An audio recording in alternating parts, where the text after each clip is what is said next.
Alright, guys. So last time you all managed to bring back Lord Silver Rose. It's been a couple of weeks since we played, so I apologize if I get some names wrong.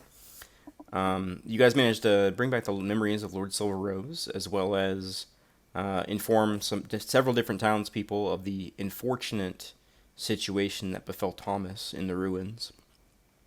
But I feel like you were left with more questions than answers. But as far as this town goes, you all have decided that it's time to move on. It's time to move on to towards your own personal goals and to find maybe fame and fortune somewhere else. Kaivu, your druid companion, has decided to stay in the town and kind of keep watch over it to make sure no more evils befall the town. And she will see you off as this is the day. I believe you all said you're going to stay in town for 3 days, and you spent two of them kind of doing your own things and gathering supplies and getting ready to go and trying to scribe a couple of scrolls into your spell book. And failing. But you guys wake up in your rooms. This is your last day. Kaivu has used her portion of the earnings that she's earned adventuring with you all to buy a small house outside town. And she lets you know where it is. It's got a couple of large oak trees that are starting to bloom, and she's just kind of excited to kind of finally settle her roots down. Yeah, druid joke. Yeah. But the day is yours. You all wake up bright and early in the morning. You can smell what appears to be pork and eggs being cooked. The smell slowly wafts through the stone corridors towards your room. What would you like to do? Well, I did most of my shopping during those 2 days. Went to Barker's. I picked up the vellum to do that Mm-hmm. spell, attempting to scribe that spell. I picked up a pair of, some fine clothes from Spinnerets. And I also picked up some more incense and a brazier, uh, so that I might be able to need, there might be need to summon my familiar again if it gets dismissed without my consent. Yeah, kind of splattered into the ether. Like that can happen. It can happen. Yeah, it can't happen. If It's you put your currently and it's my cat's currently just hanging out. it, do you have it out? Do you have it like just out and Uh, about, or is it inside of she's been its like dimension? she's been patrolling the wagon and just sort of Yeah. keeping watch over it for me. Mm-hmm. Not the wagon, the chair, the oh, the word is The escaping me. carriage, the carriage, The the carriage. carriage Yes. itself, as well as Buttercup, your horse, has been kind of sequestered to the stables until you're ready to leave. Just kind of just out of the way, so it's not something you need to worry about. Because everything in town is within pretty close walking distance.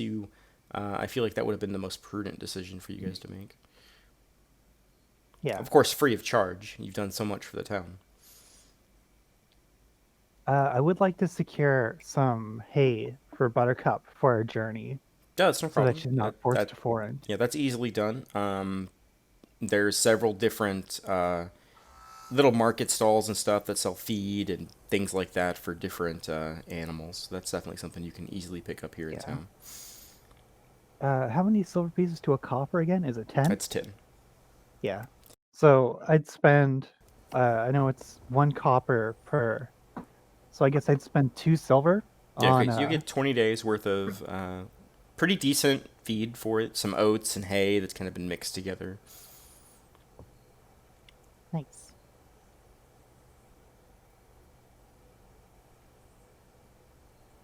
Garish, anything you would like to accomplish before you all set off into the sunset?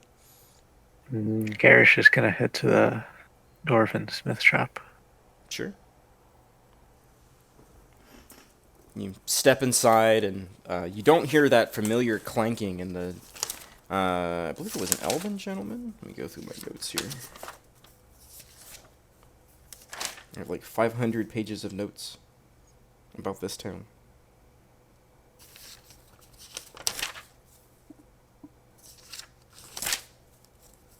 Where is the blacksmith in my notes? Blacksmith. So, all right, so you enter Brass Tacks, and Gerard isn't there, the human male that you spoke to before. Instead is a very a fairly pretty dwarf woman sitting behind the counter. You can see she's got her arms set up and she's reading a book that's been placed on the counter in front of her. Her arms are very bronzed and you can see heavily scarred on the left arm. And she just looks up at you as you walk in and then looks back down at her book. Doesn't say anything.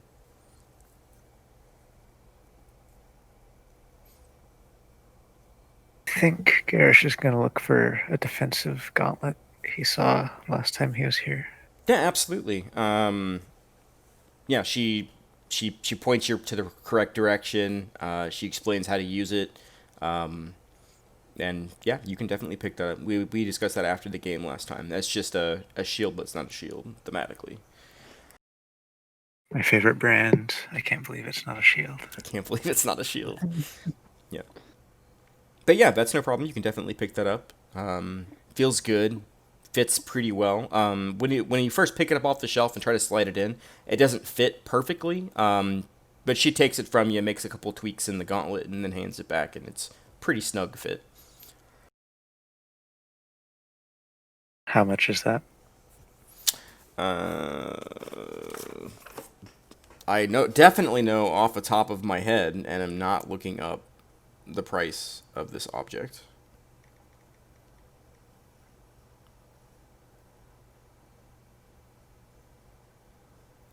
Everyone is waiting with bated breath. That'll cost you 10 gold pieces. I think Garish also needs more weapons. Do you really need more weapons? They do have a magical hand axe for sale for 175 gold pieces. Oh, what makes it magical? Well, my very tall friend, it's sharper than your average axe, as well as it's a little bit more accurate. It kind of auto-corrects slightly. In game terms, it's a +1 cold iron hand axe. Ooh, cold iron. I mean, it can fight Fae better. Yeah. Certain Fae. And for anybody who's watching this video later that wants to write a comment about that, that is a house rule. What about halberds? Yeah, I got a halberd. She points you to a pretty ornate halberd that's sitting on 2 clasps on the wall. You're gonna have to reach it though. My husband's not in. Garish is pretty tall.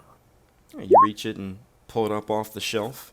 It feels good. It's well weighted. You can definitely tell this is fine dwarven's craftsmanship. If I'm looking that up, would it be a normal halberd? Yeah. I am also looking it up to get you a price. You gotta get me, you gotta give me a heads up. She'll charge you 18 gold pieces for the halberd if you were interested in picking it up. In total, 28 gold for those 2 items? Yeah, it'd be 28 gold pieces. I'll take them. Yeah, by all means. Anything else you need for the road? I heard you all are leaving soon. Not that I can think of right now. You be safe out there. You sure you don't need a brace of swords? You know, a dozen spears? He's pretty kitted out. He's got a lot of weapons. I know, we were talking about I was like, are you sure you don't have to, you're not, maxed out on attunements? He has 1 more slot. He's got 2 attunements already. Do you really? I think it's just the dagger and horde breaker when we were looking over magic items. Yeah, because the rapier doesn't require attunement. Neither does the huntsman's quiver. Yeah. What type of shield should I look up for this gauntlet? It is just a shield. Is all that it is. It is considered a heavy steel shield, but it's just a shield, is what it's called in 5th edition. It gives you +2 shield bonus to your armor class. And as per our agreement, if you'd like to wield anything in that hand, you lose the +2 bonus, as if you let go of your shield. Okay. So, for example, if you were to use Hordebreaker, it's a two-handed weapon, you'd lose the shield bonus. But if you use your Moontouch Rapier, you'd maintain your shield bonus. Didn't you say Hordebreaker was the maul? Yeah, mauls are two-handed weapons. Oh, okay. And a great place to spend money.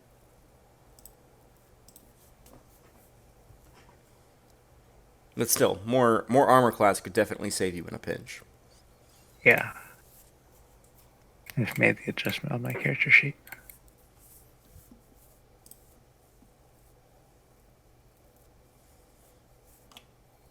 That's all for shopping.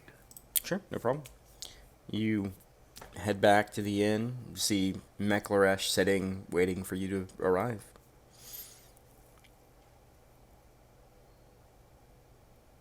Well, Garish, do you feel like we should go say goodbye to some people before we Yes. take off? I know we'll stop at Kaibu's on our way out, since she's, on the edge of town. I believe that's where her house is. Hmm. Um, we could go say goodbye to Lord Silverrose. Yeah. There's also what's the general store owner? Barker. Yeah, Burger. Erica. Yeah, we can stop by the quarry, make sure everything's still okay. I think it's okay. Yeah. Did you want to go? Maybe the Red if we can find him. Yeah.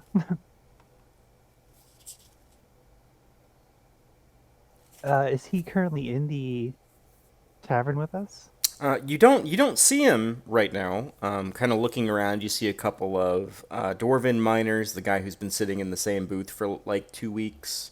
There's a human male sitting at the kind of a table by himself. He's got a pack of cards in front of him. But you don't see Red. Maybe he went on to a more profitable town. Maybe we'll see him again.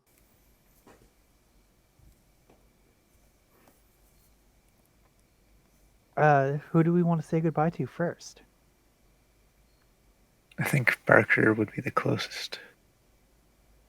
Yeah, we can say goodbye to Barker and then go to the Silver Rose estate, pick up our carriage on the way out, drop by the quarry, and then see Kaibu on our way out. Yeah, I like that plan. Okay, yeah, we'll go to Barker's. Sure, no problem. It's not far from the inn. You guys, I assume you pack up your stuff and are carrying your bags with you as you go, or are Yeah. you planning on stopping by the inn on your way out? I think I would check out of the inn.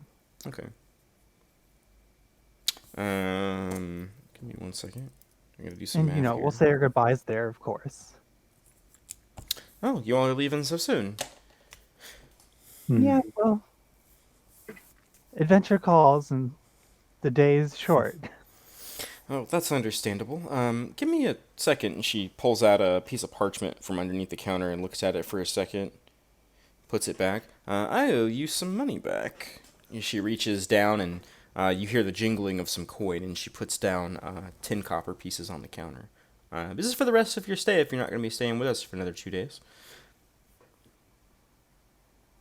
And that's 10 total, so we each get back 5? Yeah. Okay, yeah. Hmm. Yes, we need to, carry on. This has been a lovely establishment, though. Well, I You do a fine job appreciate the here. compliment. You guys were wonderful to have around. You've helped the town out so much. When you're not here, people are always talking good about you. So Oh, It's nice to hear. you're always welcome back here at the Velvet Mouse anytime you like. of course. And with that, I will take my leave. Sure. You guys step out of the inn into the main thoroughfare, hanging a right into the kind of center circle, and you see Barker's across the way. The light on in the window, you see the small flickering of a flame.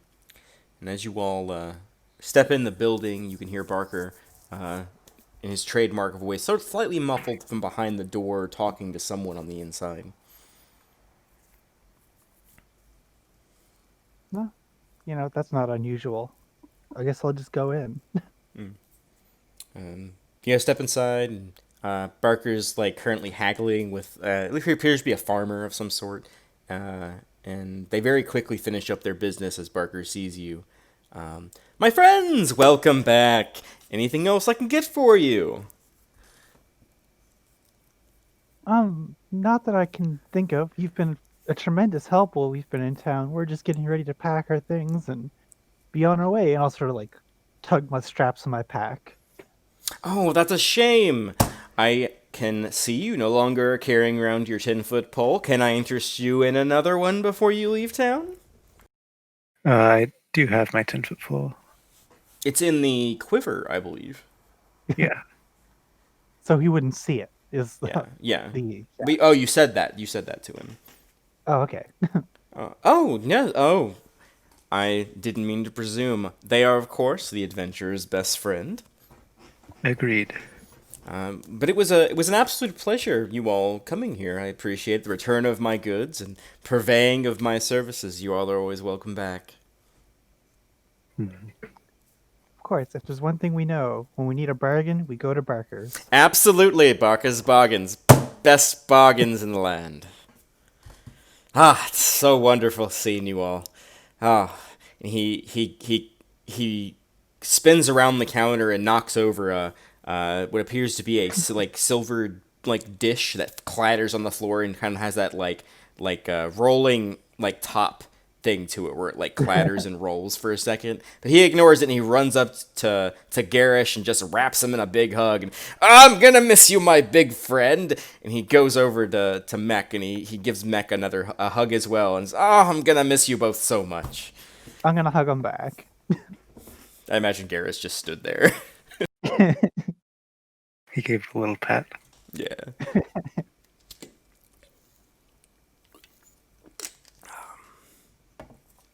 Okay, so the next stop would be the Silver Rose Estate, I believe. Maybe we should go to Spinnerets first, actually. It's right across You know the what? way That's in the probably a square. good idea. As you all head over to Spinnerets, there's kind of that herbal smell in the air again as you all step inside the very warmly lit interior. The dress that was kind of off to the side on a mannequin, one of those like sewing mannequins, is now gone. The mannequin is now bare. Yay. You can see Faith over in the corner. She's just pouring a cup of tea, and she sees the two of you. She sets the pot down. Oh, why, hello. Give me just a moment. Let me grab some more cups. She steps into the side, and you can hear the clattering of china, and she produces two more cups and sets them down on the platter. Please, it's on me. Oh, thank you Garish. so much. Garish will partake. See, I'm gonna sit down and sip my tea. I know I'd get through to you eventually. What brings you by? Oh, we're just getting ready to find our way out of town in search of more adventures, and we thought we would be remiss to not come by and say our farewells to all the people we've met here in town. Well, I appreciate you doing an old woman a kindness like this. I take it you all are going to travel quite far then, in search of adventures? Yes, our next stop, we're heading towards Raven's Hill. Raven's Hill, that's a couple weeks away.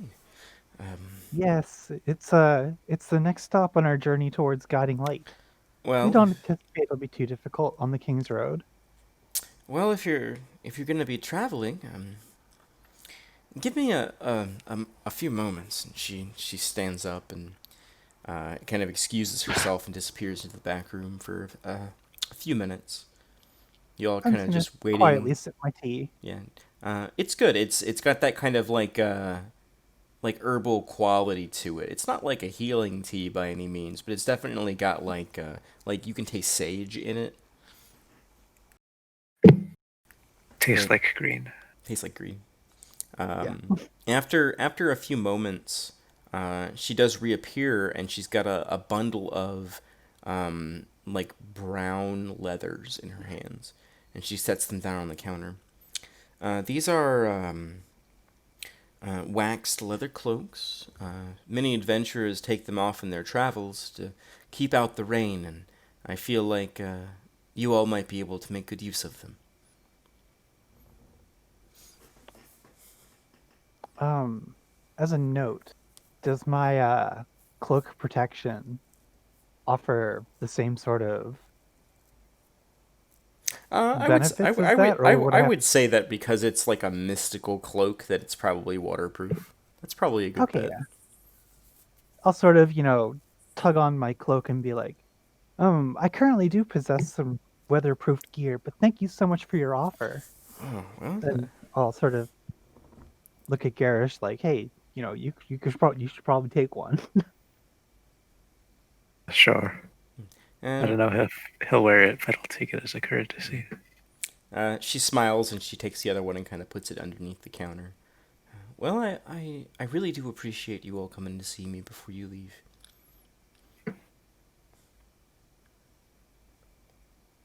Oh, you've been so kind, and I must thank you again for the fine clothes I purchased. I'm sure they'll come in handy at some sort of feast or festival. That would be wonderful. You'll have to come back and tell me about the wonderful festivities you enjoyed. And I'll be sure to tell everyone where I bought such fine clothes. Why, thank you.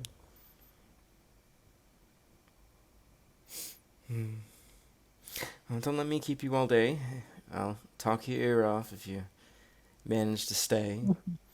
But I know you both have places to be. Yeah, with that, I guess I'll finish my tea and just sort of set the cup down gingerly. And I'll stand up to give her a hug. Oh, she'll definitely give you a hug. One of those big, like, tight, warm hugs. Tiefling Aw. to tiefling. Now you make sure he stays out of trouble. Oh, I'll try. It's what I normally try to do. She's got a kind of a beaming smile on her face.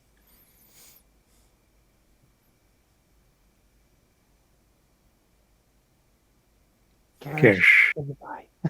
Garish will give a deeper nod than usual. She, as you guys are leaving, she actually walks to the door and walks with you until you leave, and she watches you all walk down the path a little bit before she goes back inside.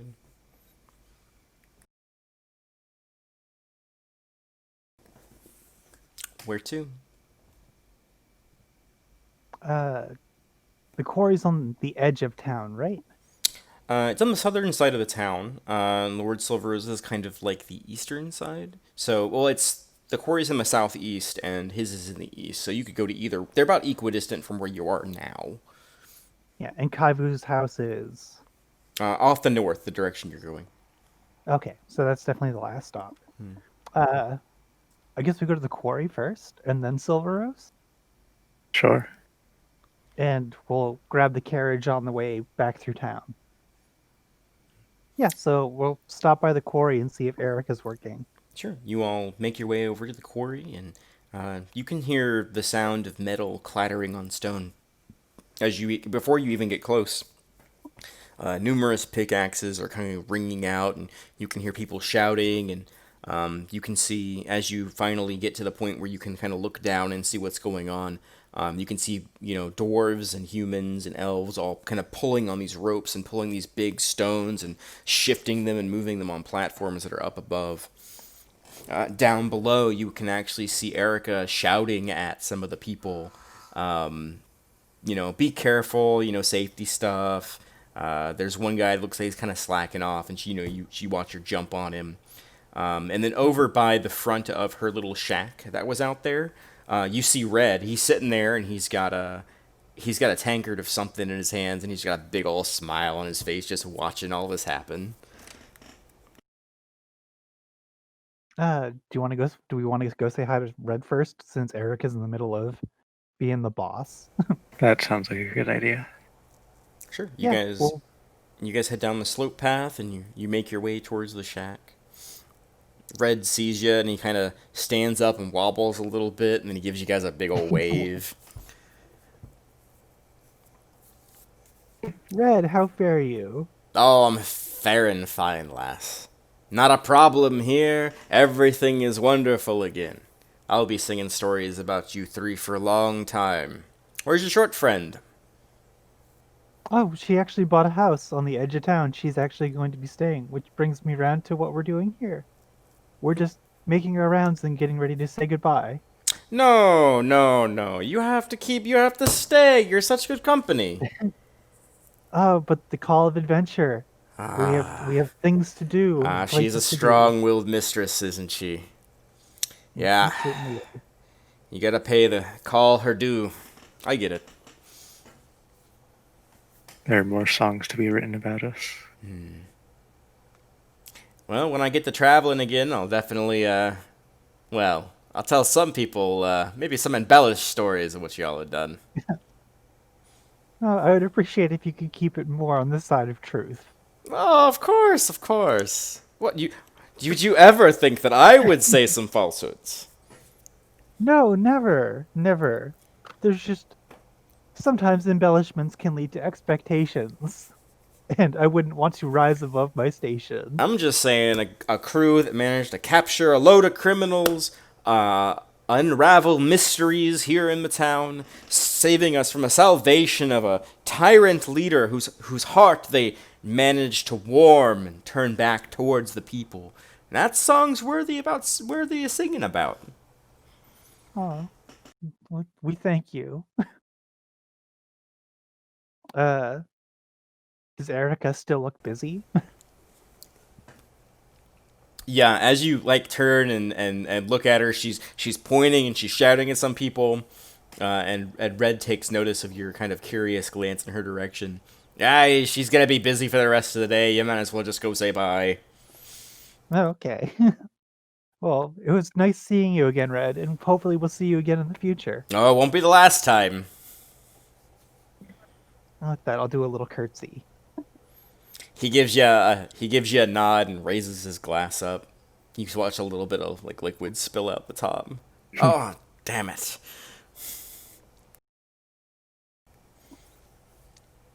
You I take guess care, we'll. big man. Hmm. I guess we'll, you know, try and find a non-obstructed path over to Erica. Yeah, it's a pretty straight shot. Most of the kind of quarry work that she's yelling at is like she's got her back to you. So she's kind of yelling at people along the edge who are lifting up these big, heavy like chunks of rock up towards the top, these chiseled blocks. But you can manage to make it over there without kind of getting in anybody's way or anything. And she's got her hand. God damn it, Trevor! Just fuck! What the hell is wrong with you people? Look, just grab it and pull. It's not that hard. Erica. Oh, hey!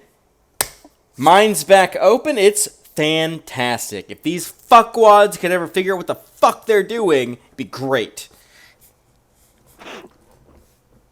Yeah, I'm talking about you, Trevor!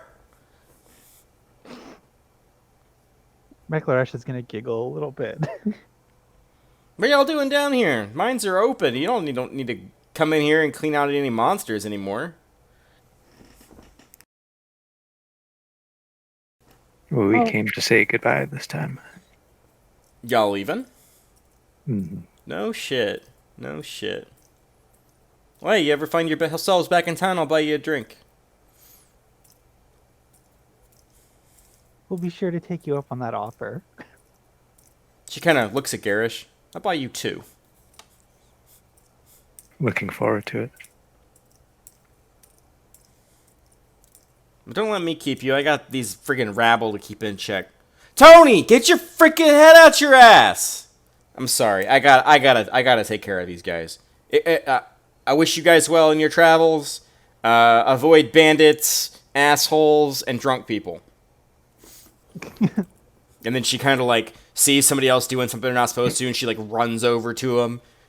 You can see like the guy who you can see the dwarf guy over there who dropped a bunch of stones on the ground. Like he sees her coming, and there's like the fear of God in his eyes. Oh. With that, I guess we leave the dusty quarry and go up to Lord Silverrose's manor. Sure. Everyone's name there starts with T. You guys head up the you guys head back into the main center point of town, and then you find yourselves climbing up the staircase toward the estate. Eventually, you make your way to the gates. Two guards that are there. You don't recognize the two, but they seem to recognize you. You're here to see Lord Silverrose. Mm-hmm. He instructed us that if you all were to stop by, to go ahead and just let you in. He opens up the gate. I'm sure you know your way by now. Appreciated. Thank you very much. Not a problem. Step past the garden, which slowly looks like it's being tended to again. There's a lot of plants that are still kind of overgrown, but you can see the kind of semblance of things starting to slowly come back together here. Yay.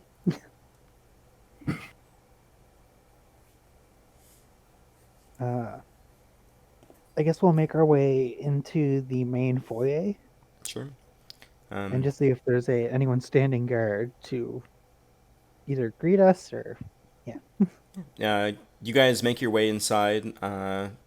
There's a guard you recognize. Colin is sitting on a chair, just kind of lazily staring like into space, and then he finally notices you. Hey, welcome back. You here to see Silverrose, Lord Silverrose? Sure are. Ah, yeah, I'll escort you. He stands up. He looks bored as hell. Eventually, he just takes you down the left-hand side into the main room, knocks on the door, and then opens it after he knocks. My lord? Lord Silverrose is sitting on his chair, but now he has a table out in front of him with numerous scrolls of parchment, several books, a couple inkwells, and he's... Yeah, come on. Go ahead and come in.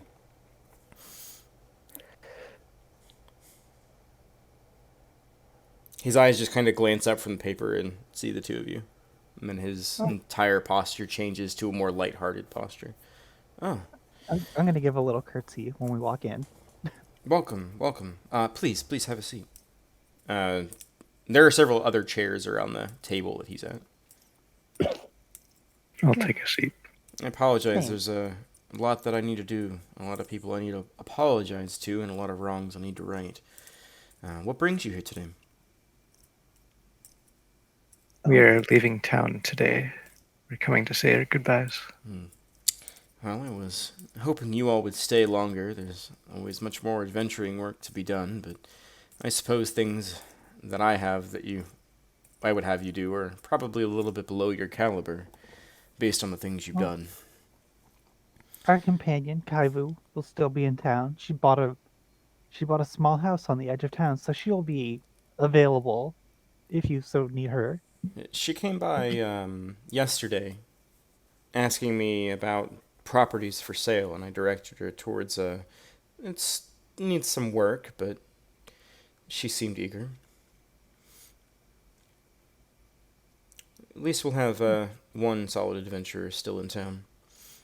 Of course, there's a handful of people that pass through every once in a while, but still, I think out of the many fortunes my life has had so far, I think that you all coming into town were probably the greatest one.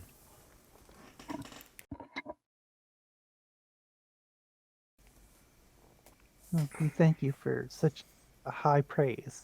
No, you deserve it. So where are you off to then, if people ask about you?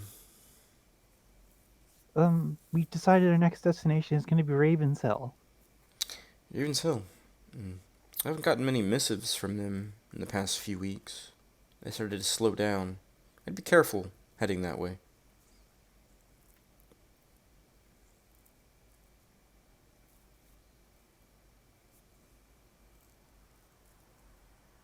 Has there been any news, or is it just uncharacteristic to Usually not receive? they send a missive maybe once a week just to check in and see how our community is faring. But I haven't. Either I missed the one from last week or they didn't send it. It should be maybe tomorrow when the next messenger should arrive. Of course, they get busy every once in a while, but it's good to be guarded and just on the lookout for different things that are going on in the world. Well, I don't think there's danger. We would have definitely heard something. They have mages that would send messages out to different lords and let them know things that are going on. It's just been quiet. hopefully things are all fine. We'll know more when we get there. Of course. If there is any change, we can send a missive to you. Of course. Yeah, But you really don't need to. Just reminding some of the lords up there that I exist might be enough. of course, of course. I suppose our shipment slowed down, which is probably why we didn't get a missive. I guess the mines were closed. That makes sense. He kind of says to himself as he looks down at some more pieces of parchment on the table.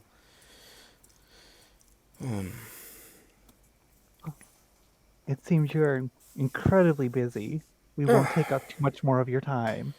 Oh, uh, not busy enough to conversate with the two of you. Again, I'm very grateful for what you've done for the town. I wish I could do more for you, other than the reward and the carriage. Me and Claire don't use it much, so I figured it'd be better in your hands. It is plenty. We will be sure to take care of her. The horse, that is. Ah, yes. It was one of the stablemen who donated the horse to your cause. I'm not sure where they were rewarded by your efforts, but they seemed eager to get rid of it for some reason. Hmm. But anyways, I wish you well in your travels.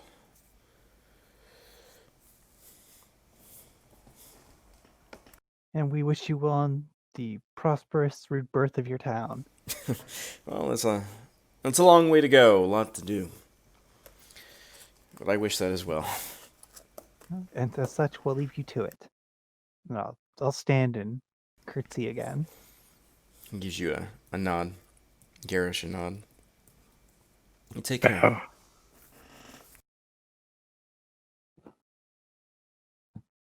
Sorry, what was that? Doof? Oh, I bowed. Okay. Where to now? I guess we'll go retrieve the carriage. Sure. Not a problem. It's easy enough. You all go by the stables, and they know you from dropping it off, so it's easy enough to retrieve. It was no charge to you to keep the horse and the carriage there for a while. So you pack your things into the carriage. Garish, you hop in the front, and Buttercup seems pretty tame, so it's not hard to get her to go where you want. Is there room up front for two people to sit, or do I have to Yes. sit in back? Okay. There is room for both people to sit in front. Yeah, I'll totally sit up front for now. I don't Three want to just three be- would be pushing it, but there's Yeah. room for two. They can stand on my head.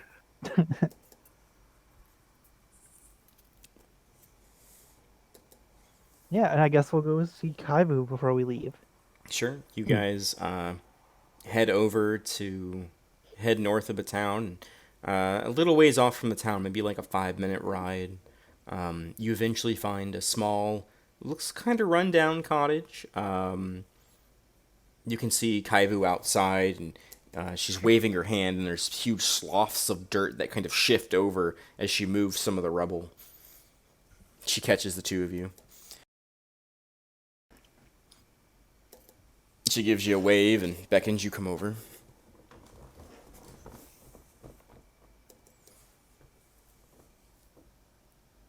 Yeah, I'm gonna hop down from the carriage and give her a big hug. Yeah, she gives you a big hug back.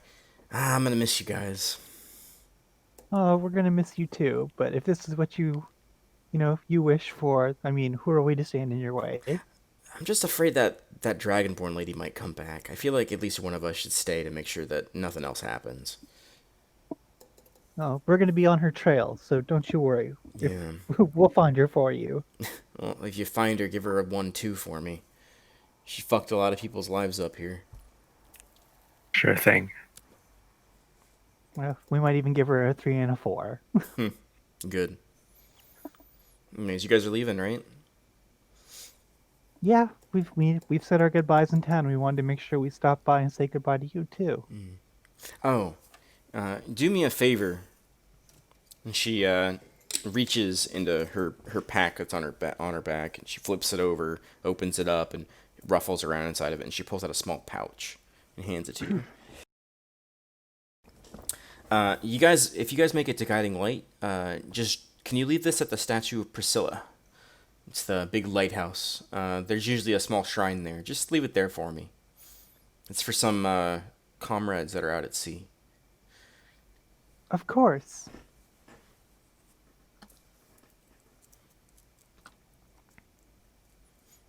All right, no sappy shit. Get out of here.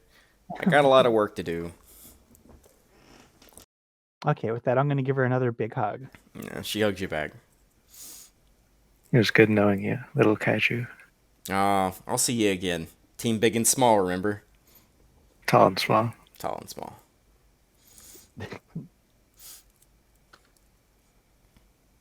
All right, with that, I guess we hop back on the carriage. Sure. You guys end up leaving around midday. Your travels around town have taken a little bit of your time. Saying your goodbyes and filling your packs. But you all hit the road. You begin to notice as you move down the King's Road. Garish, you're aware of these, but Meklaresh not so much, as you've gone down the King's Road before, Garish. Every couple miles you travel, there's a lantern that's kind of floating in the air that emits a soft, pale green light. And with your background being with mercenary work, you know that travelers generally camp around these lanterns, and it kind of has sort of a mystical essence to them that helps protect you whenever you're camping there. But maybe every like 2 to 5 miles, give or take, and it's usually pretty easy to see them at night when they're kind of off the way. It's generally why mercenaries take the King's Road. Pretty frequent. Shouldn't have trouble finding one to stop at. But that's good. It's every like couple Uh, hours you usually see one. But as you go, you don't pass any travelers. The day is calm, and nothing really exciting happens the first day. You all, as the sun finally sets and goes to darkness, what would you guys like to do for camp? Um, do we need a fire? I mean, I can just cast the light spell if we would like some illumination.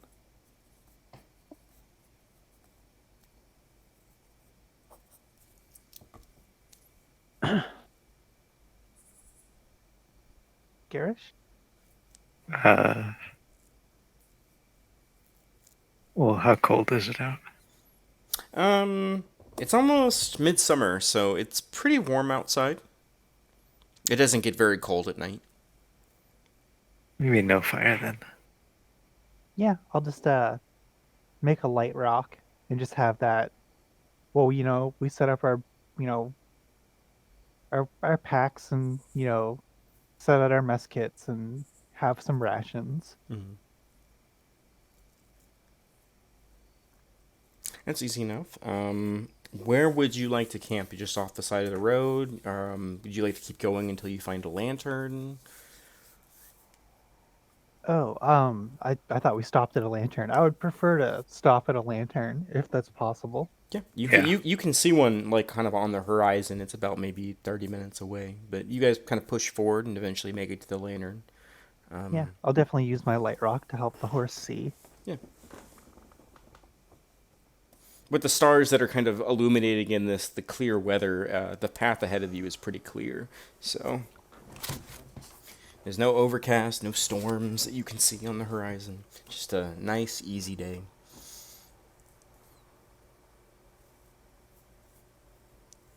Yeah, I guess I'll just, unfurl my bedroll and just sort of enjoy a night under the stars. Sure. Are either one of you going to keep watch? Oh, yes, that is something we should discuss. Garish, do people typically do watch under these lanterns, or are they safe enough that we could just sleep? DM. You can make a survival check. You're aware of what the lanterns do. You know that with the 17 you rolled, that when it comes to the lanterns, it will ward off beasts, is generally what they ward off. Things like wolves or wild dogs or anything of that nature that would kind of attack things at night, any nocturnal creatures as well, would generally stay far away from these lanterns. You're not sure what the magic is, but you know that's what it does. But you would still need to be wary of things like bandits or other travelers trying to steal your things or stuff like that. We should have a watch up. Okay, if you say so. Did you want to take first or second watch? Um, Second. Okay, I guess I'll settle down and try and get some sleep. Are we gonna do 6 hours or 4? Probably 4. Okay, so enough to sleep, but not considered a long rest. No. So with the long rest, because there's only 2 of you in the group, I'll say if each of you cover half a watch for the whole night, you can still benefit from a long rest, as long as you're not doing anything taxing during the 4 hours. Okay, I mean we're still very well rested from the town, so we're not like I'm not out of spell slots. You haven't used your rage or your fighter superiority dice or anything like that. So we should be okay. Yeah, so I sleep and Garish takes first watch. Sure. You can both go ahead and roll perception checks. Garish for first watch and Mech for second. You just roll. I am gonna have my light stone out for Okay. us, even though it's the Green Lantern. It could be Sure. brighter. It's mobile. Um, for We for did both of great. you, even during the switch, the night is clear. The stars are kind of shining in the sky, and you can't help but look up at them every once in a while and just kind of stare, and just kind of take in like the sound of the breeze blowing through the trees at night. But there's nothing seems to transpire. No mysterious bandits or any wolves or anything. It's pretty much safe. Oh, I just realized we could have had my cat take watch. Yes, you can. Oh well, tomorrow. You all wake up, well, pretty decently well rested. You're a little tired from having to split the watch, but you press on. A day riding in a cart isn't exactly taxing work either. But you press forward. Who would like to roll the first d20?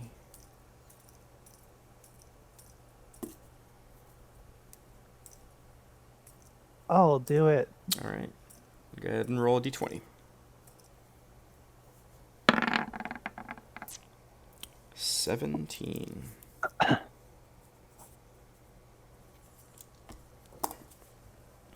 The day passes by uneventfully. Nothing catches your eyes as you move through, just open road.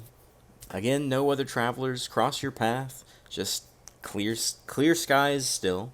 Off in the horizon, you can see several clouds that are beginning to kind of lazily drift in, but it's a pretty calm day.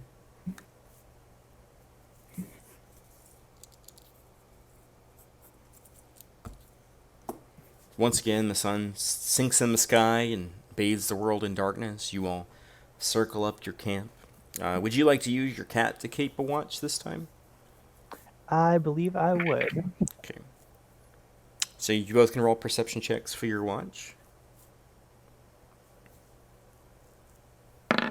Well, is she capable of doing the watch by herself so we both get the rest? Yes, she can wake. She can. Yeah, actually, yes. You can have just your cat watch if you want. You can both sleep, and your cat can wake you up I if feel like anything that's, if anything occurs. considering our terrible perception scores, I feel like she's probably better than us. Yeah, you guys. No, I mean the night goes pretty uneventfully. Having my cat watch the whole night, you both get some decent amount of sleep. You wake up the next morning ready for your third day. Garish, could you roll a d20 for me, please? My cat spends the day sleeping in the back of the carriage. 7. As you are traveling, it's around mid afternoon, I'll say, when this transpires. Could you give me.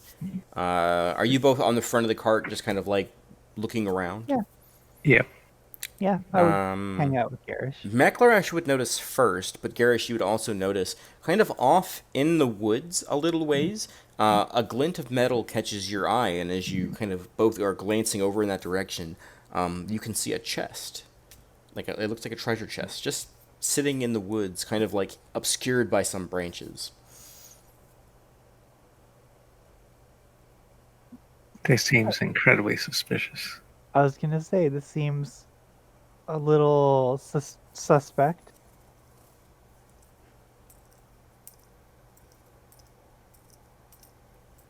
Uh, do should we investigate? We should, but we should be very careful about it. Sure, you pull the carriage to a halt, step out, and as you begin to step closer and closer to the chest, kind of very cautiously looking around and seeing if there's anything else that catches your attention, you notice maybe like 3 or 4 feet in front of the chest, covered in dried leaves and other just plant matter, is a body just laying there in front of it. Oh, Uh, how fresh is this body, for It's lack not of a fresh better at all. word? Ew. You can see that there are the skin has been desiccated, and like the head is unrecognizable, and the chest cavity has been completely emptied. It's kind of a gruesome sight to behold.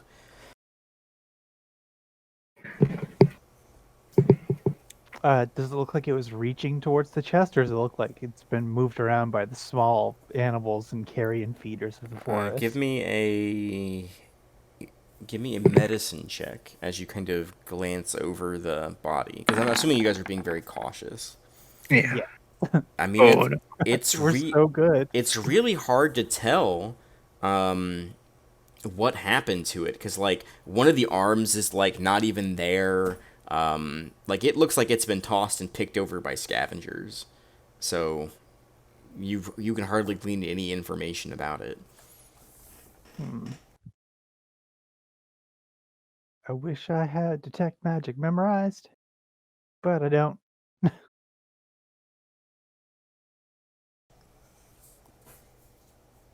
Um, do we want to poke the chest with 10-foot pole chan? Uh, do we want to endanger 10-foot full Chan?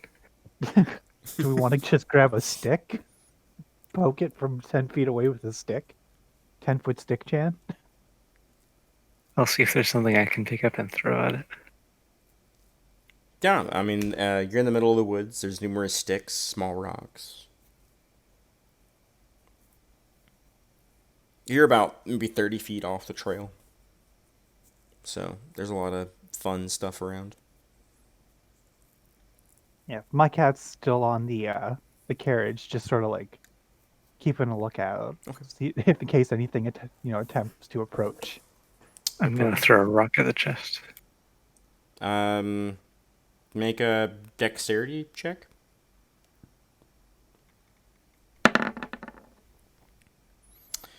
I mean, you hit it, you throw it, hits the chest, and just kind of clinks off and falls on the ground. Huh.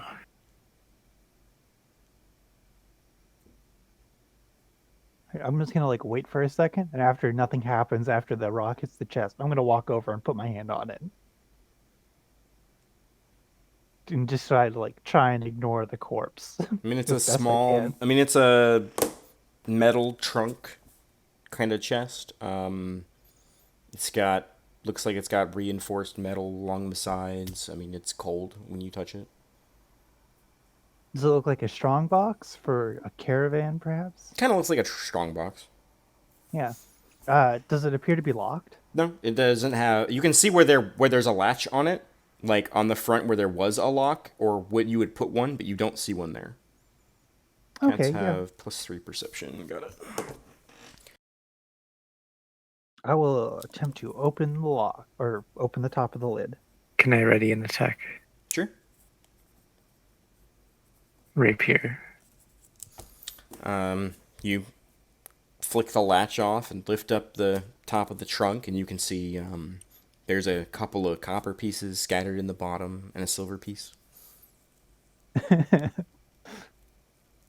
Look, change. And I'll just sort of like pick up some of the change and hold it aloft for Garish to look at. So it's like 3 copper and a silver. It's 17 copper and 3 silver. Of course, it doesn't divide into two.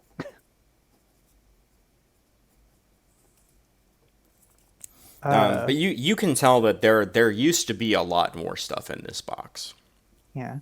It looks like this is what's left over from some sort of bandit attack. I assume, it looks like a strong box that was attacked. Uh, maybe signs of bandits nearby. I think we should get a move on. Can I search the corpse? Sure, make an investigation check. I'm not searching no corpse. Ah, You flip him over, and the entire face has been kind of removed by insects and birds and wolves and other animals. And as you, yeah, you guys are rolling great. I mean, as you kind of give it a once over, most of the clothes are completely decayed off. It looks like this person was picked clean of anything of value. I think we should leave. Agreed. I'll toss Garish the 2 silver out of what was looted, and I'll take the other silver and the copper. You can keep all the cursed coins. Okay. All right, you guys make your way back to the cart, and I'm just gonna use your cat's passive perception for its checks at night. Yep, that's fine. But nothing occurs during the night. You all sleep peacefully and wake up the next morning. Meklaresh, could you roll a d20 for me?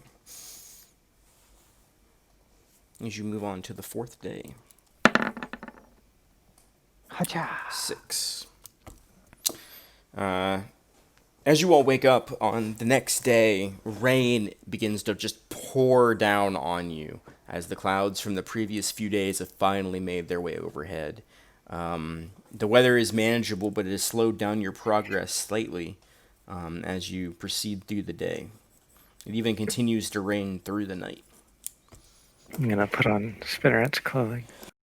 Yeah, I'm going to spend the night in the carriage this time. Yeah, the wax leather It's- cloak definitely helps protect you from the elements. Feel like you're keeping your warmth in a little better and you don't get soaked down to your bones. Are you going to spend the night outside, Garish? Or are you also going to sleep in the cart carriage? Inside. Okay. You hear sad meows from outside the cart as Oh, my no, cat keeps watch. No, I wanted to be able. There's like a window she can look out.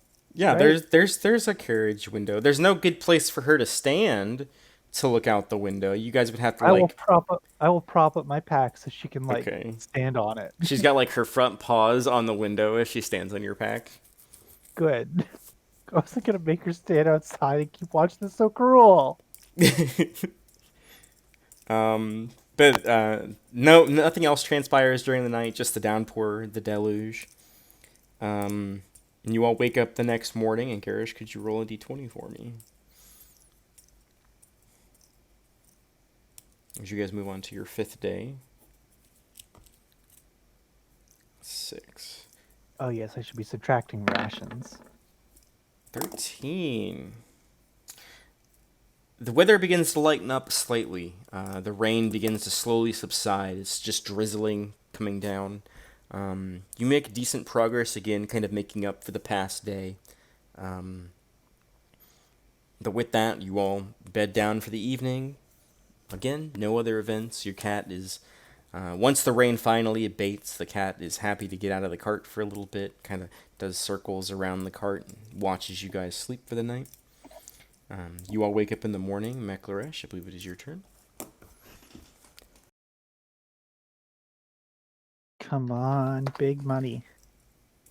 There's a lot of crazy stuff on this chart. 8.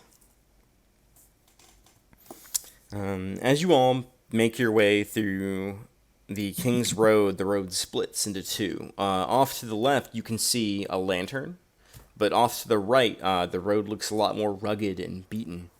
And in the distance, you can see some sort of structure off to the right, but it's been very overgrown, whatever the structure is. You can just see white stones kind of poking out through vines between trees.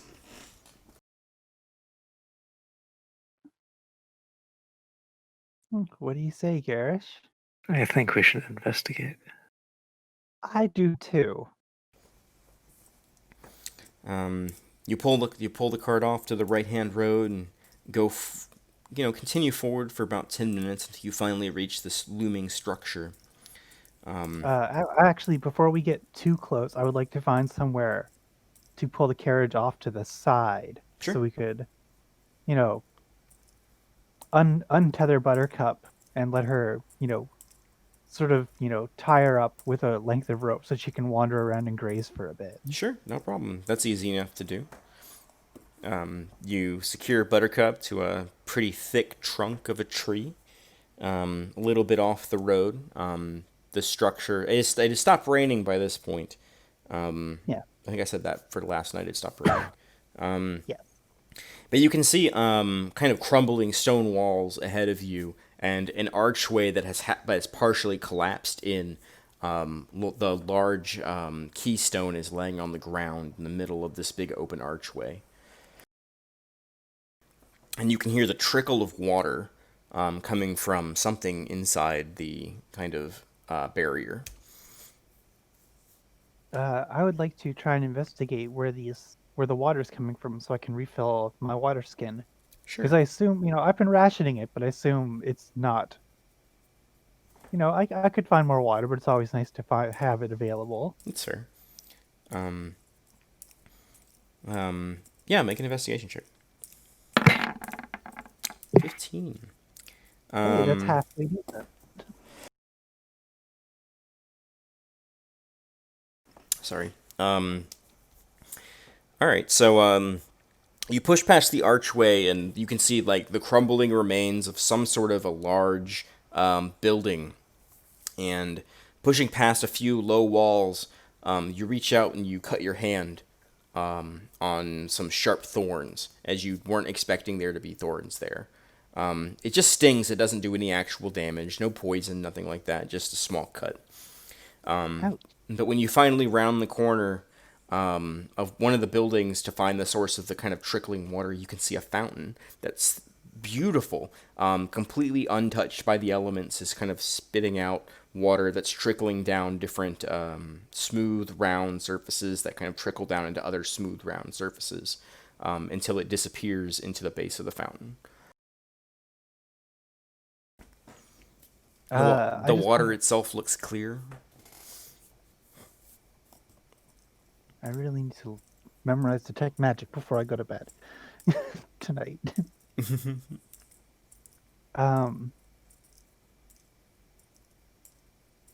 I guess I just want to make a cursory. It looks clean, but I just want to make sure it's potable. Yeah, I mean it smells like fresh water as far as you can tell. Doesn't have a salty smell to it. Doesn't smell like rotting earth or anything like that. It just smells like clean water. Yeah, I will refill my water skin. Sure. You pop off your water skin and you kind of hold your hand out and um, refill it in the fountain. Give me a perception check.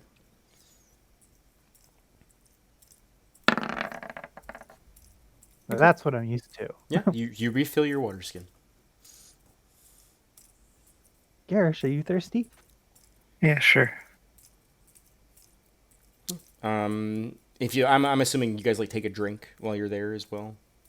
Mhm. Yeah, I Yeah. assume Garish refills his water skin as well. Yeah, it's refreshing, tastes good. There's no issues with it. Garrett, give me a perception check. You watched Mech cut her hand on those thorns as you were kind of following her investigation. Um, and as you two are just kind of standing there and talking, you notice the cut is gone. Hmm. Mm.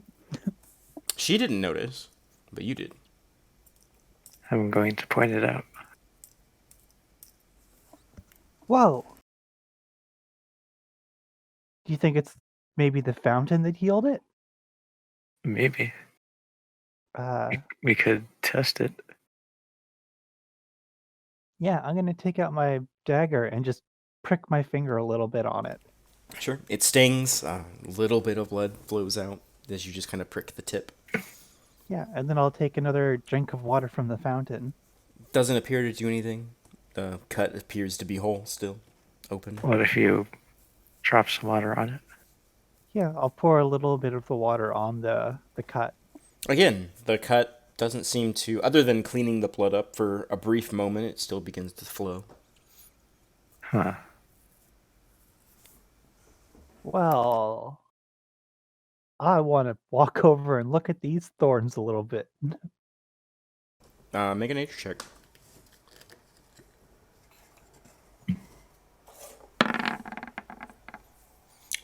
Looking at the thorns, you notice small buds that have yet to bloom or are dormant. And on the ground, you can see the desiccated rose petals from where they had fallen during the spring. That's all I've got, huh?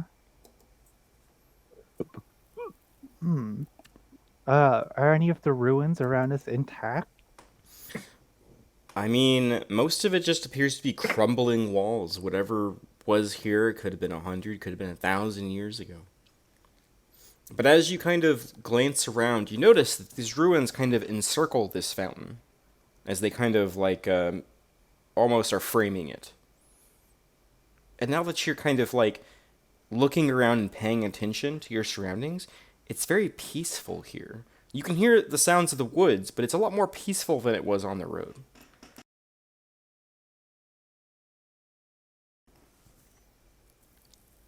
Hmm.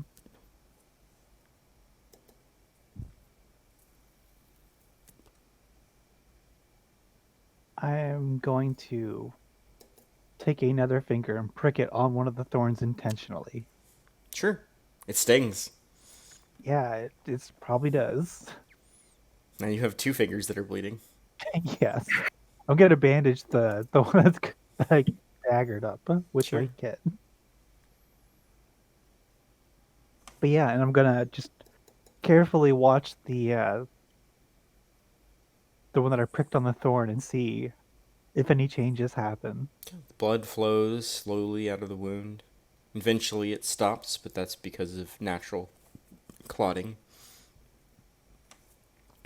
The cut's I still don't know there. how I don't know how to explain this, Garish. Something weird is here. What if we put water on that one?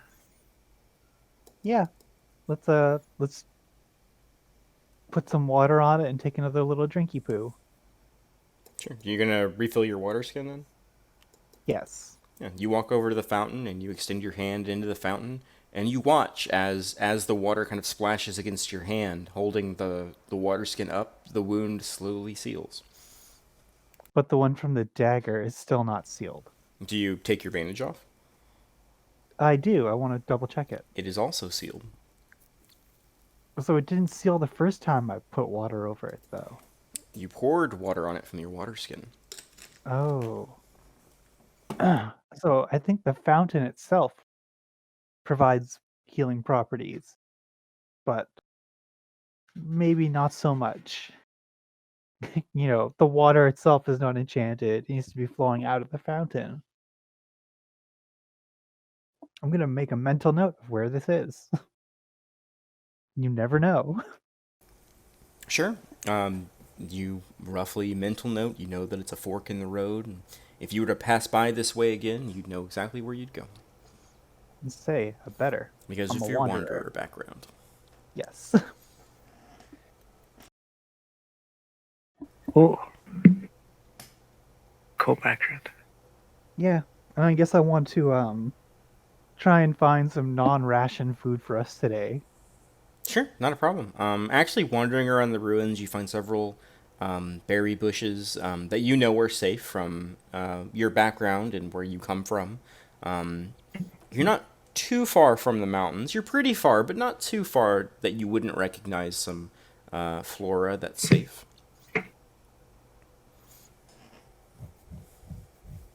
Yeah. And we'll have fresh food for dinner. And depending on where we stop for the night, I might set up my trap to see if I can find some small game for us for the next day. Sure. But yeah, um, what time of day is it as we're leaving the ruins, heading back to the Um, carriage? it's still like mid afternoon. You guys didn't spend too much time there. Even after your foraging, it wasn't hard to find some berries that were growing in the ruins. Yeah. Do we just want to continue down the King's Way for a short while and Yeah. make camp? You leave the peaceful ruins behind you and continue down the road. In the evening, you set your trap up, and nothing transpires during the night. Nothing crazy happens. Assuming you guys are staying by the lanterns. Yes. But yeah, morning comes to you, and unfortunately, your trap is empty. Maybe another night. Dang. As you are kind of looking at the trap and kind of looking upset, you remember what Garish told you about beasts near these lanterns. Oh yes, I should probably set it further out next time. But it is Garish's turn for our random roll for the 6th day.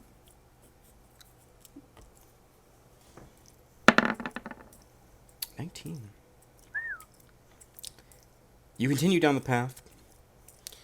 A couple hours in of your riding, you see a large kind of granite monolith that's askew in the woods. Just a large stone slab. Looks like it's carved from a single piece of stone. It almost looks like basalt. You know how basalt has like the large pillars that are off by itself. That's kind of what this looks like, but it's much larger. Just kind of off in the woods. How tall would it be, like above the treetops? Um, from where you're sitting in the cart on the road, you can see it poking above the trees, but it's like at a 45-degree angle. Oh.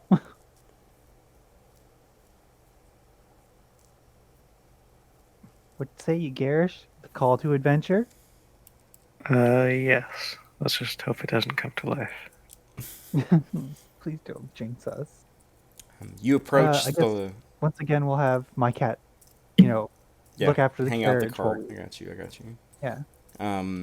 Yeah, you guys approach the large stone monolith in the woods. And at the base of it, you can see numerous pieces of writing in chalk that largely amount to Dave was here, Julia and Brian forever. Different messages that other travelers had written on the marker in chalk, charcoal. You can see some people have engraved initials in it. But it kind of surrounds the base of this large marker. Say this doesn't seem it's basalt, not obsidian, correct? No, it looks like it's made of granite. It looks like it's made of Okay. a hard, dark, like brown stone.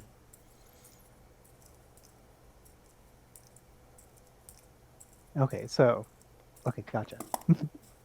But like it's one solid piece and it's massive and it looks like its edges have been worn down over the ages. But it looks like at one point maybe it was like a square, like a large rectangle shooting straight up and has slowly been tilting down. What does the earth around it look like? Make a nature check. The earth around it appears to be the same as most of the rest of the forest floor. You can see shrubs growing at around the base. The only part that kind of stands out to you is kind of the right in front of where the road like comes in. You can see that it's pretty weathered. Like a lot of people have come through and trampled some of the shrubs and kept the foliage low. But like on the sides and behind it, the foliage is pretty thick, large bushes and different bits of undergrowth.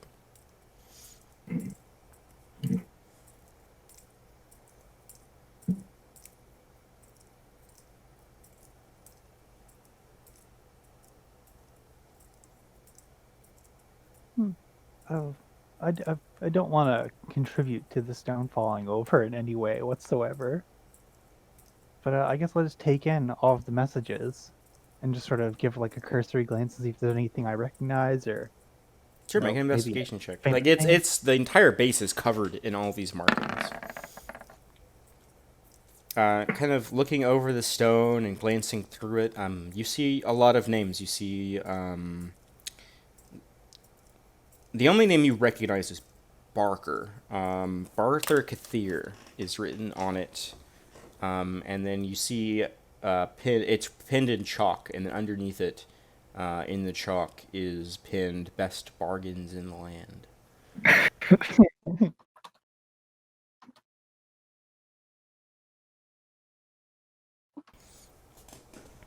Other than that, you find love messages, messages of hope for different travelers going through, messages saying you're almost at the end of your journey, you only need to take a few more steps, motivational messages, just different mishmash of people who have left their graffiti on this marker.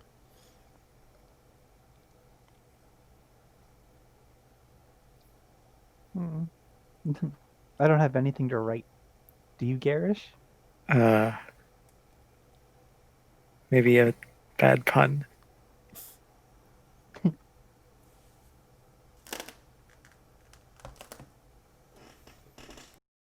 What sort of pun? Uh, I don't know, something in Orcish. Okay. Would you like to add to the marker, Garish? Yeah. What would you like to write? Hmm.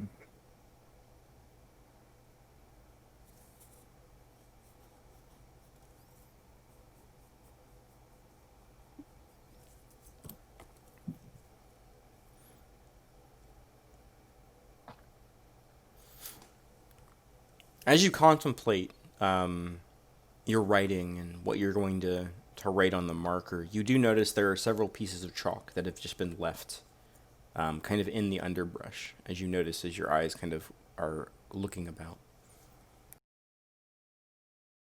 This is a grave decision. I can't take it lightly.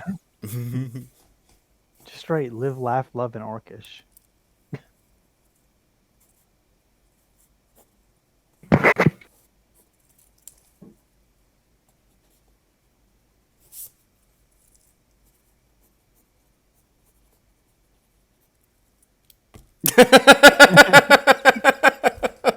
Okay, yeah, you write that in Orcish. The scrawls and the line work with jagged edges. Um, it's been a long time since you've written anything in Orcish, so your handwriting's a little sloppy, but anybody who sees it and that can understand it will know what you wrote.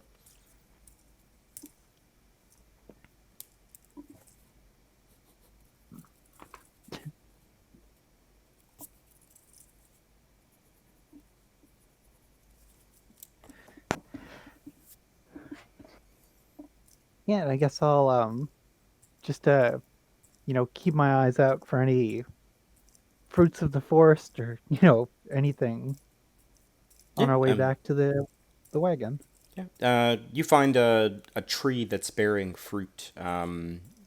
Appears to be okay. You don't recognize the kind of fruit, but you do a couple of tests on it, like you learned back home, but it doesn't appear to be poisonous. When you try it, it has sort of a mangoey lemon bite to it. Ooh, tasty. The Mango outer lemon. the outer shell of it is it's kind of like got like a hard, tough outer shell, almost like a coconut. But as soon as you penetrate, maybe like a couple of millimeters through, it just cracks. But it's got an orange outer shell and a blue inside. Lots of seeds on the inside. Yeah, I'll definitely collect a few for today's meal. Sure. Let's see how many you can reach without making a roll. Yeah, you find two that are kind of hanging low enough that you can just reach up and pull them off. That's 2 rations worth. Yeah, I don't feel like I would want to strip the tree of all its fruit. I imagine it's kind of a source of food for a lot of the animals around here. Unless Garish wants to like knock a bunch down, I feel like two is okay. It'll Nah. feed us tonight. Most of the other ones are pretty high up in the tree, so you'd have to like climb the tree to get up there.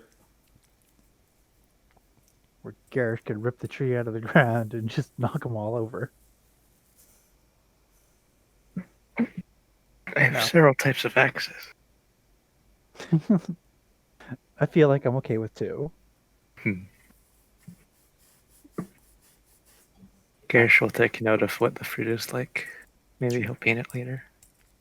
Meklarash wouldn't know, but Garish, you could roll a nature check to see if you know what it's called.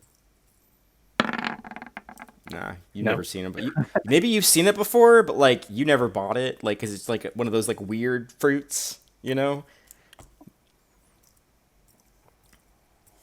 But you don't know what it's called. I'll call it blute because it's a blue fruit. It I'll does have call an it. it does have a name. Oh yeah, but I But don't yeah, know it. yeah. I'll call it a Yeah, mango. you can write it down as blue fruit in your log.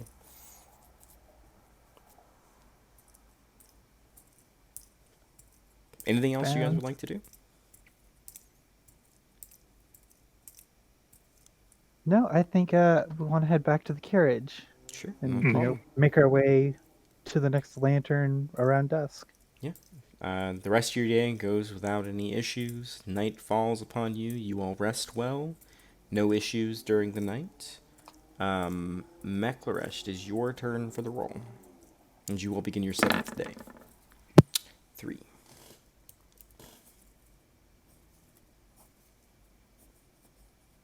I apologize if this is taking a while in between rolls, because I have to write down where these things are in case you guys come back this way. You continue down the path, and you notice there's a small clearing off to the side as the path kind of opens up, and there's a large pool of water there. You can see a deer drinking from the far side of the pool, maybe like 100 yards away from you. I'm gonna very silently tap Garish and be like, "Hey," just sort of like gesture in the direction of the deer, and sort of make like an arrow shooting action with my arms. Like I'll pantomime it. Very cute.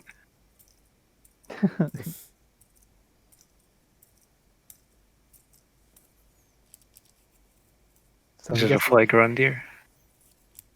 Yeah, it appears to be a doe, but yeah, it appears to be fully grown.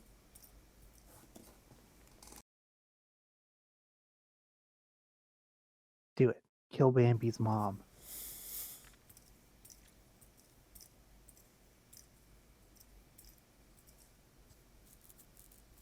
We could have meat for like a couple days. I'm going to observe it for a bit. You begin to observe it. It just drinks from the pool and looks around.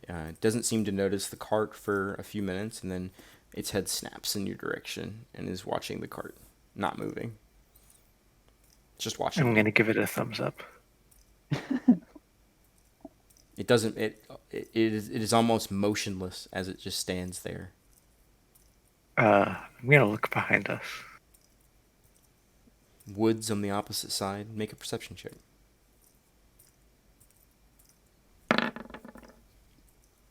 You don't see anything else in the woods as your eyes kind of dart through the tree line looking for any sign of movement or predators. You don't see anything. You turn your head back towards the deer. It leans its head down, taking another drink. Then a few moments pass with bated breath, and it runs off into the woods. If you'd been down for it, Garish, I would have magic missiled that deer and we would have had deer steak. Hmm. But I Sure guess we has can handle better it. things to do than feed us.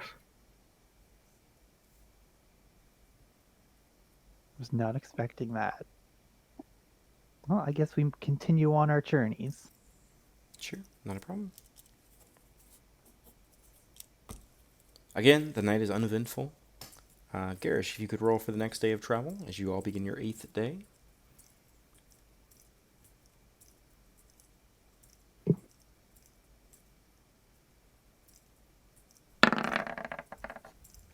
$12.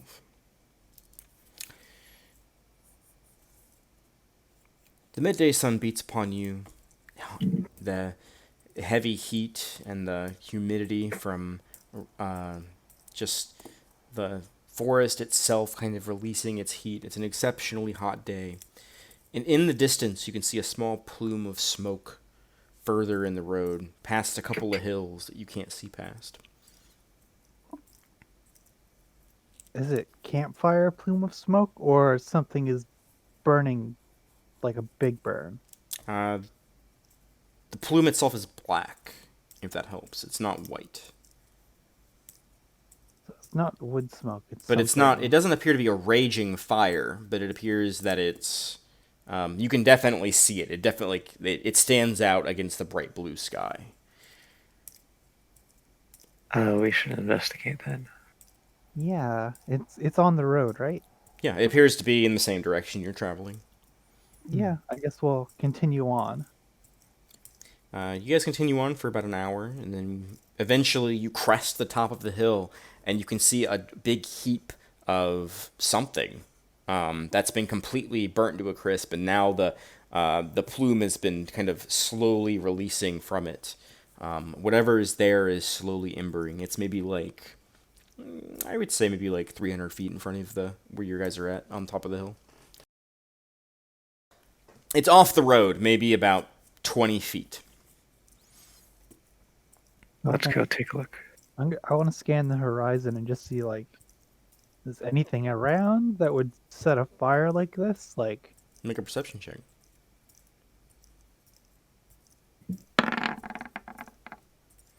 You scan through the different bits of wood and looking further down the road, and nothing seems to catch your eye. You guys have seen animals and stuff on your travels, but nothing seems to be out of the ordinary here. Other than the heap of something burning.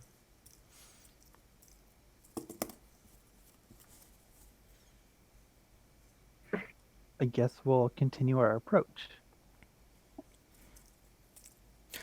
As you get closer, the smell of charred flesh begins to become more and more apparent to you, as this appears to be a pile of burned bodies. Hmm.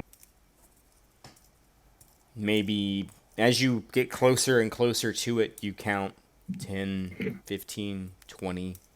Garish, your best guess would be maybe 22 or 23. It's hard to tell. They've kind of all been mangled together and horribly burned.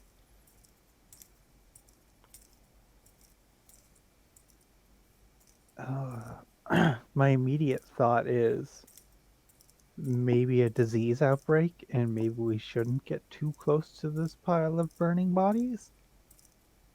Because we're pretty far from any, like, Ravens Hill or any other settlement that we know of. You guys are a little more than halfway, you think, based on what Yeah. people have told you and from your old home, just getting kind of rough directions of where you should travel to. Um, you know you're a little more than halfway with your wanderer trait. I'm glad we don't have a necromancer. Hmm. Uh, I mean, it's a big pile of char. Like, without, I'd have to get very close to discern if they were bandits or caravan guards or villagers. It is about 20 feet off the road. Not so the road kind of widens up in this area here, where like the tree line's been pushed back further. But you can see that the bodies are piled up like in the clearing.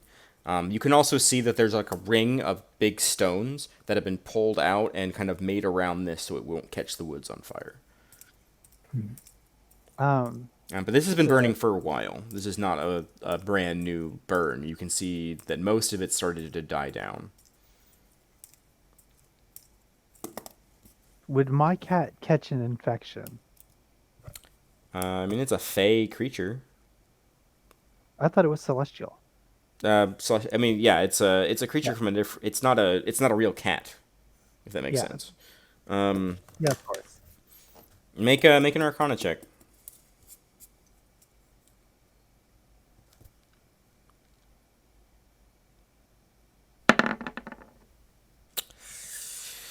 With an 8, you don't think so, but you're not sure. Hmm. It's not been something that's really come up in your studies. Well, if I'm not sure, I wouldn't want to risk my cat. You do know that when you bring the cat back, that it is cured of anything that was affecting it. Yeah, I don't want to cause undue suffering, though. Meow. I guess I'll just see what I can see from this far back. Sure. Just like, Give me a perception check with disadvantage if you're trying to like keep your distance. yeah.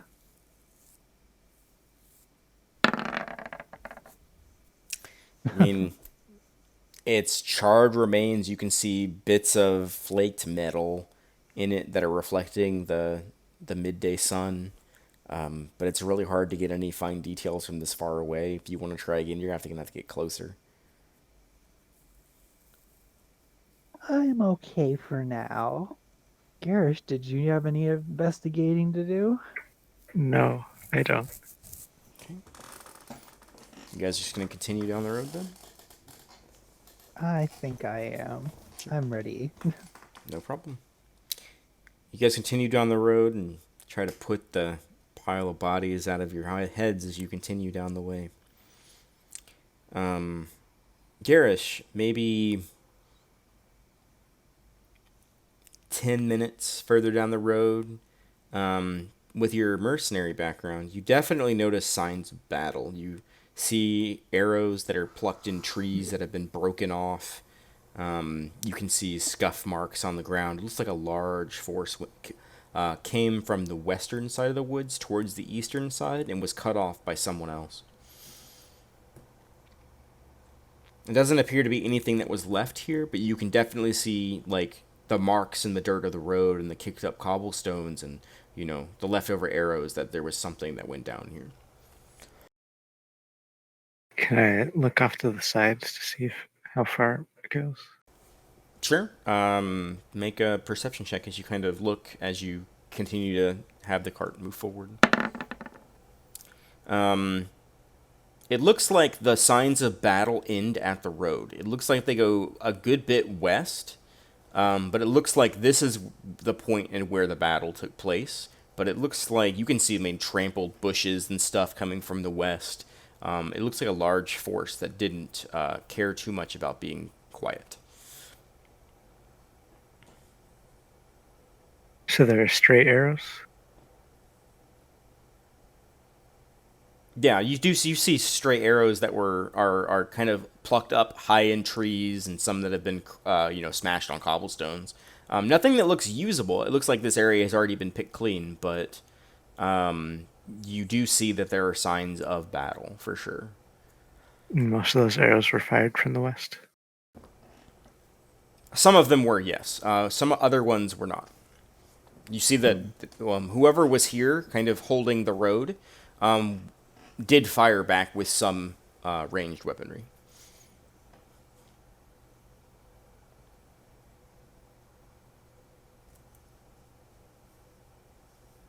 Should we look west? If you feel it's important. The woods are pretty thick off to the west and the east, all around the road. If you went to investigate, you'd have to get off the cart. Hmm. We could find somewhere to stash it so it's not visible. Maybe camouflage it a bit. You know, corral Buttercup off to the side and have my cat look after them.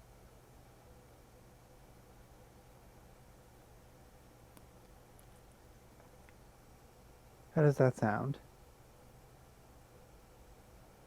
Yeah.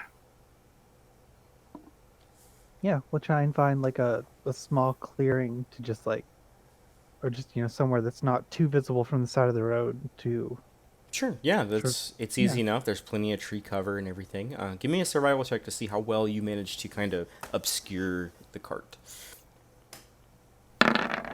Oh, that was disadvantage, I think. But we go with the left one anyway, Yeah. so. I mean, you guys hide it the best you can. You throw up some foliage on it, and I mean, it's hidden. If somebody was on the road, they wouldn't see it. Well, that's good. Few really big leaves. This isn't Jurassic Park.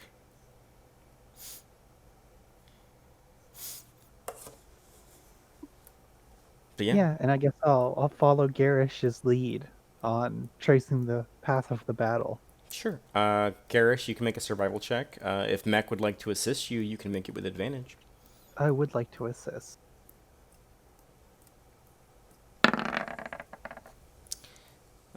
You push through, kind of off the side of the road, pushing west. You see signs of rushed footsteps. You find several what appear to be boot prints in the ground, moving at a hurried pace towards the road. And as you kind of push further into the woods, maybe like, I'd say, how far do you want to go west?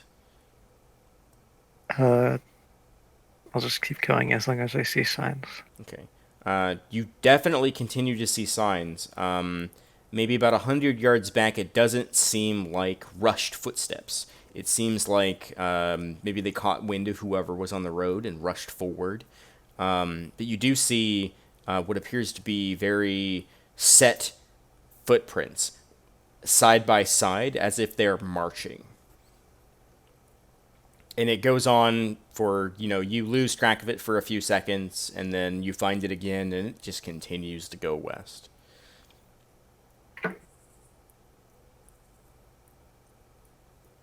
And there's no sign of them doubling back and coming back this way? No? It, Weird. it, it like, it, the footsteps are heading east, but you follow them back to their source, essentially. Like, you're trying to follow them back where they came from. But whoever these people were, there were a lot of them, and they didn't care about being quiet. And they also weren't traveling on the road. They were heading somewhere towards the east. You can tell by the direction and just the number of them that they were very focused on heading a specific way. This is really weird. Yeah. So they were headed. I mean, just looking at the world map, they would be like either in towards the mountains or perhaps the lake or the elven forest.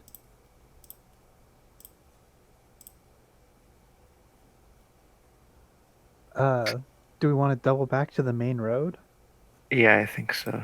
Yeah, you guys went off about maybe like 20 minutes Uh, I'd like to following see these if things, there's and they just kept going.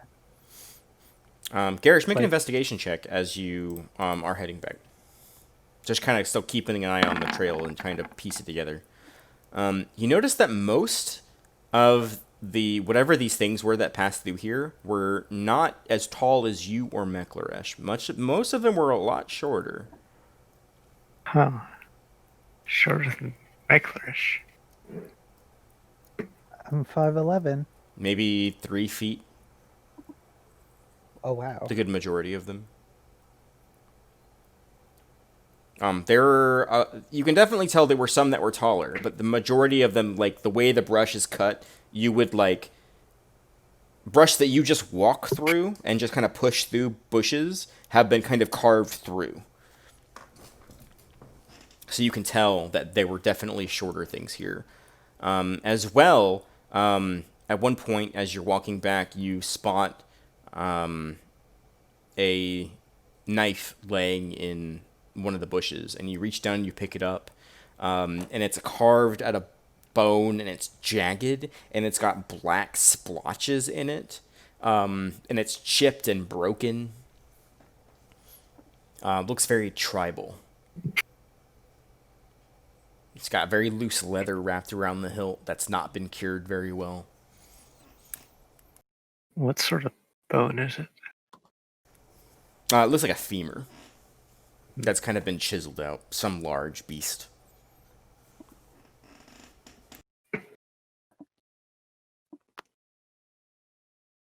Well, if there was tribal warfare going on here, I would like to be away from here. Yeah. I'll add With your jagged bone dagger to my treasures. yeah, with your background, Garish, I'd say you could roll a history check as you kind of are walking back and thinking about piecing everything together. You get back to the cart, and as soon as you step out of the woods and are facing the cart again, it finally clicks in your head. Goblins.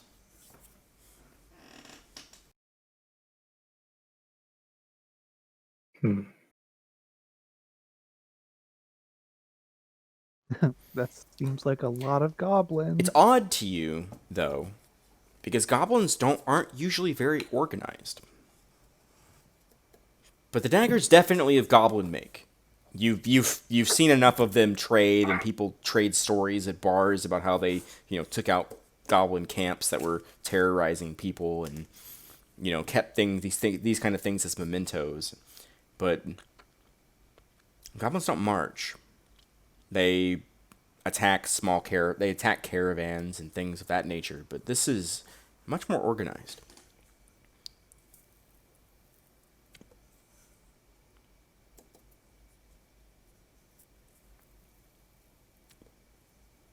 I think we should be very careful. So there's probably something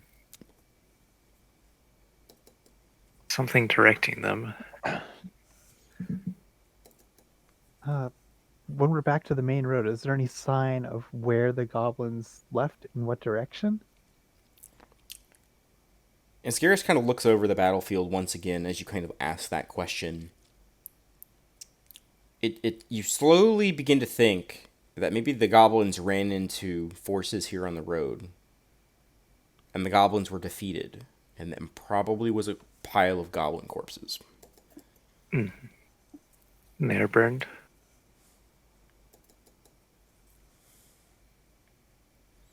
Because you know in your experience, and again with the things that you've heard with your history check, goblins tend to, especially goblin shamans, tend to dabble in the darker arts. So destroying the body is usually a safe way to make sure you don't have to kill the goblin twice. That makes sense.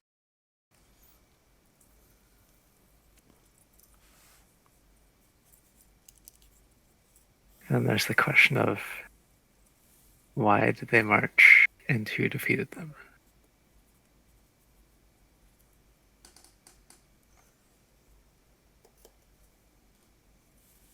maybe we'll have to take note of this and ask around, see if we can answer the second question.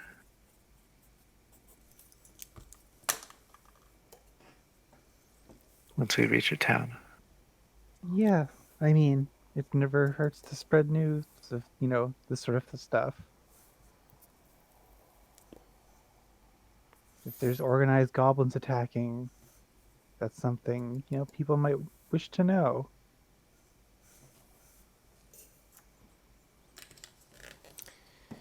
Some of you guys I hop think. back in the cart and continue your journey. I would say yes. Cart's still there. Your cat's lazily sleeping on the bench that you have to kind of push him off a little bit to be able to sit down. Meow. I'll put her on my lap. She purrs, rubs into you a little bit. You guys continue on your way. The night is also uneventful. No goblin attacks. Restless dreams, though, kind of ill portents. I believe it is Garish's turn for the roll. No, it is Meklaresh's turn for the roll. For your 9th day of travel. 18. The weather is fair, the wind blows through. Nothing really catches your attention on your travels. The day and night both pass rather uneventfully. You make good time. For the next day, Garish?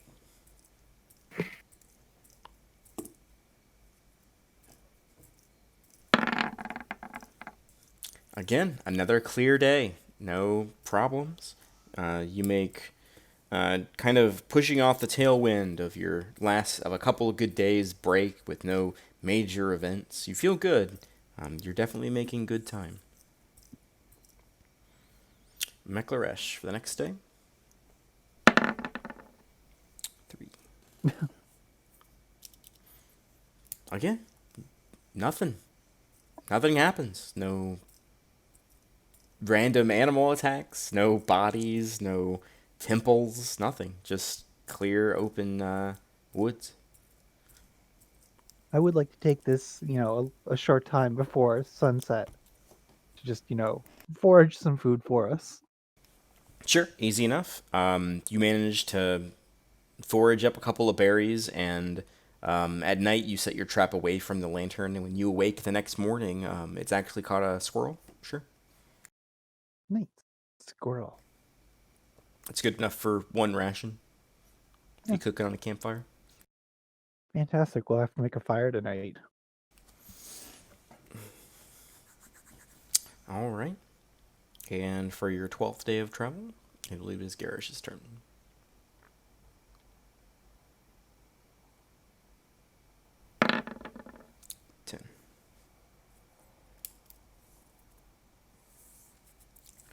The night before, you heard the sound of rumbling thunder, and you awaken under the stars, pelted with rain. Intense rainfall pours down on you, the roar of thunder causing you to crash up from your sleep. You both hurry inside the cart, bringing your cat with you. You can't see more than a few inches away from the glass. And I will put my cloak of protection over Buttercup to keep her a little dry temporarily. You can definitely sense a sense of appreciation. Even the tree that's near the lantern is not providing much protection against this rain, and it is pouring, and it pours all day. I don't feel like we're gonna make much progress today. I think it's best to just stay hunkered down. Yeah, you can't see anything on the road. You guys can try to push forward if you want, but you always have the option of staying here until the weather lets up. We're gonna stay put. Sure, no problem. The rain pours all day, and at night, I need you both to make Constitution saving throws.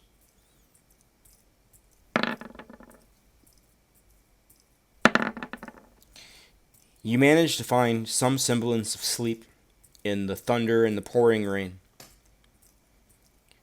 and you do not suffer any exhaustion. You do manage to find a rest. Meklaresh, can you roll? Again, the storm continues, unabated, pouring down. There's large pools of water that begin to form next to the road. Small bits of flooding. Not that you need to worry about at this moment, but if the rain doesn't let up, you might begin to run into trouble. Would you like to try to push forward through the day or stay hunkered down? It's gotta break eventually. We're staying. Yeah. I'm gonna, the only time I go outside is to feed Buttercup. Buttercup just looks at you like, come on, man. I'm sorry. I gave you my cloak. I can't have anything else. It'll be worse if we make you walk. Yeah. There's at least some shelter in the lee of the tree. Um, yeah, I need you both to make Constitution saving throws again. Again, rest finds you, although weary and woken up every couple hours by the flash and the rumble of lightning. But eventually, you do fall asleep. Garish, can you roll, please? Please don't roll a 10.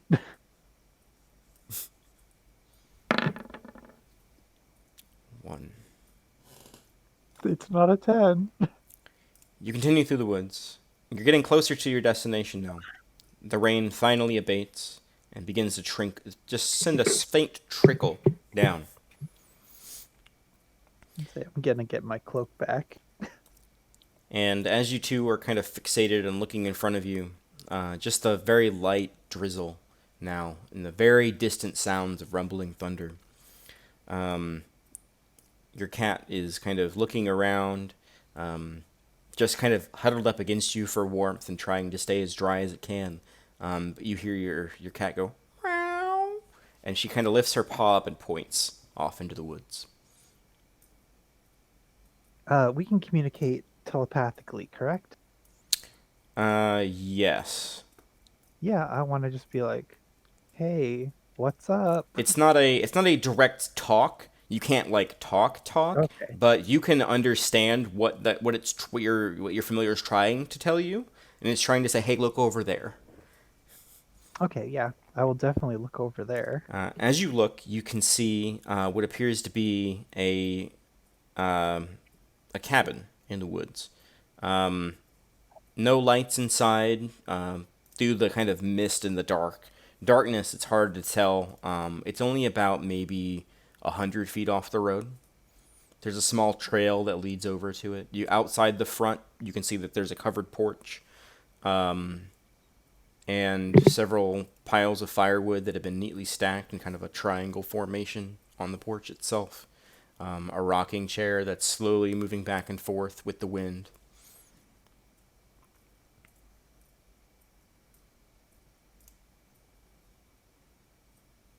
Uh, I know we're kind of far out, but do I see signs of recent occupation? Give me a perception check as you kind of are looking around. You'd have to pull off the road. Between the kind of overcast sky and the drizzle still coming down, it's really hard to tell. It doesn't appear to be overgrown. It's not like the ruins you went to before. It just appears to be a cabin.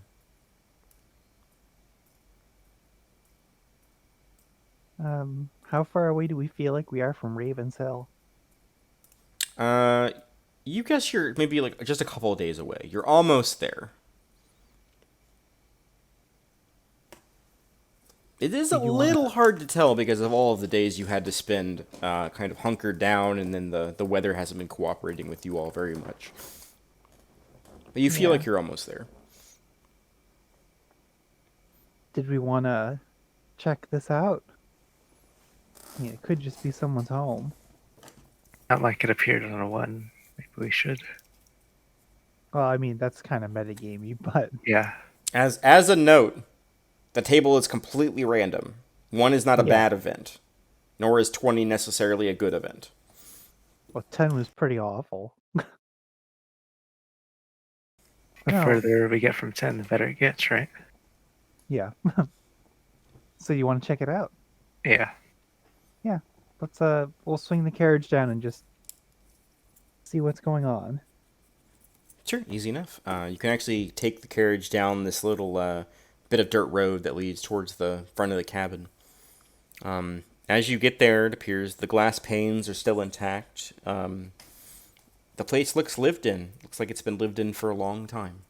But there's no lanterns on inside. You can see, and now hear small chimes playing as you can see small little metal pipes that are hanging from strings that are kind of lightly clattering against each other in the wind.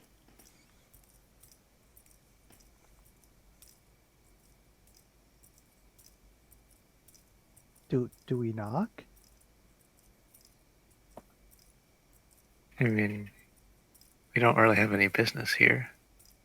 I mean, other than asking for maybe, some shelter from the rain to Yeah. dry our weary bones. Maybe ask if we're close. Yeah. Yeah, I'll knock on the door. Sure. Give me a perception check as you kind of rap on the door. Darish, you give me one too. You rap on the door. You don't hear anything from the inside. But Garish, you hear what sounds like a dog whimpering. Just very faintly from the other side. Hmm. It appears like this is one room inside this building. It's very hard to see through the glass on the outside because it's dark inside and still lighter outside. But you can hear what appears to be like a dog, like slowly whining. I'm gonna try to open the door. Door doesn't appear to. It's not locked. It swings open slowly to a very dimly lit interior. No lights. Inside the room, you can faintly make out a bed. Well, you have dark vision, right? Yeah. You both do. You can make out there's a bed over in one corner. What appears to be a short bow with a quiver of arrows that's laying on a table. A small metal cooking stove affixed to one of the walls. You can see a dog who's laying on the floor, and he just kind of looks up at you. Doesn't look aggressive. You can hear him whining a little bit. And in the bed, you can see that there's someone laying there.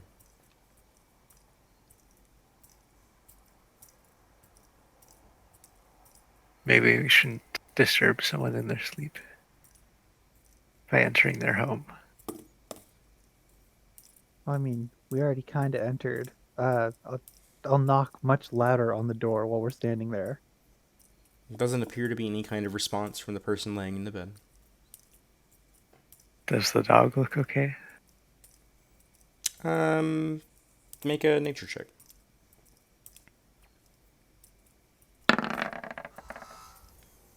Um, Maybe a natural 20. Mech, I mean, you've dealt with dogs and cats and all sorts of animals in your career, and I mean, you can tell the dog's a little malnourished. It looks a little depressed, just by its general demeanor. And you can watch as it looks to you guys standing in the doorway, and then it looks back to the person on the bed, and then it looks back to you. It just looks sad. I'm gonna beckon it over. He walks over to you slowly.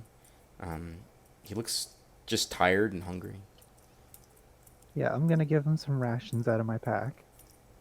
The dog itself appears to be a mastiff, and he happily eats. But after he takes some of the meat out of some of your rations, he goes back over to the bed and he puts his front paws on the bed and then he gets down again and then he looks at the two of you. Okay, I want to go see what's up with the person in the bed and make sure they're still alive. If so they are.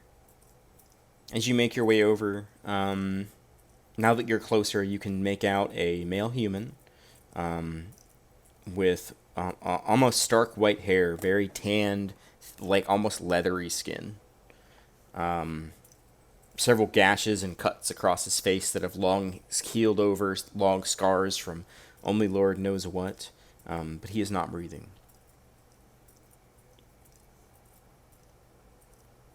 Does it seem like he's stopped breathing a short time ago or a long time ago? Make a medicine check. It's kind of hard to tell. You'd have to like touch him, like mess with him. But just looking at him, it's kind of hard to tell. He's not breathing. Okay, I'm gonna investigate. Sure. Give me a medicine check. With advantage because you're actually like Oh, going over okay. there and looking around. 12. It's a little better. It looks like he's been dead for a couple of days. He hasn't started necrosis or anything like that. It looks like maybe he passed away peacefully in his sleep. Well, if it's a few days, resuscitation's probably not gonna work. Yeah.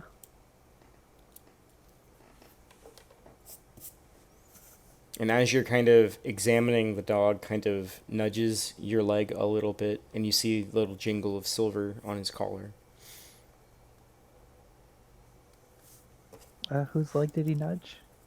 Garish? Garish What does the collar say? says lucky.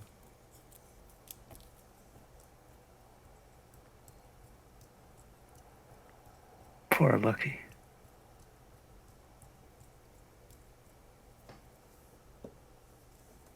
Um, is it still raining? It's just drizzling at this point. I want to go outside and look for like a shovel. Sure, make an investigation check as you kind of look around.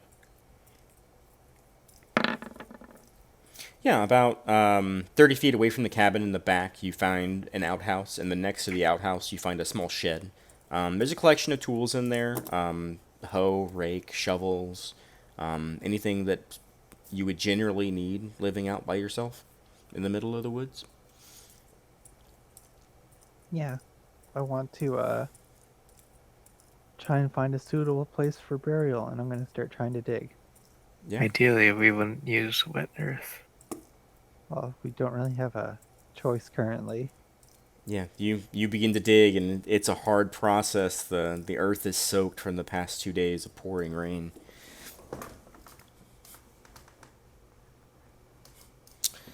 You see yourself making a little bit of progress. You can make an athletics check with advantage if Garish wants to help you. I'll help. Either one of you can roll it with advantage. I think Garish is a little better, so Yeah, I was taking this upon myself though. yeah. You make a little headway. It's taken a long time, but eventually you have a pretty deep hole. It's like about 4 or 5 feet down. Takes a couple hours. Sun's starting to slowly lower down in the sky. Yeah, I'd like The rain to. is abated by this point. I would like to lay him to rest. Sure. The I dog don't know his follows. plan. The dog follows his master over towards the hole and just kind of watches you, almost as though he understands what happened.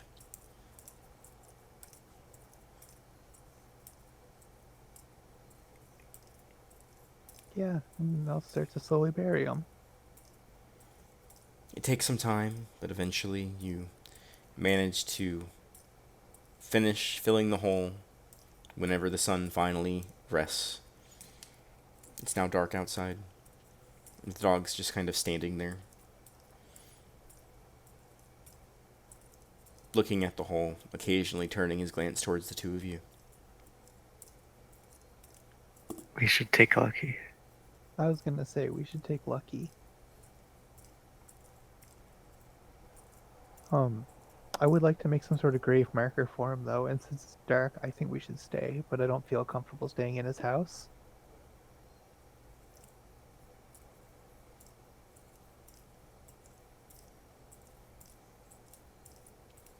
So I think we should camp back at the carriage and see if Lucky will come with us. Did you say there's a longbow and some arrows in the cabin? Short bow. A short bow. The short bow is masterfully crafted. Oh, It's not beautiful, but it is very functional. Like, you can tell that this has been very well taken care of for it and very well loved. I will definitely take that. Oh, And 17 arrows.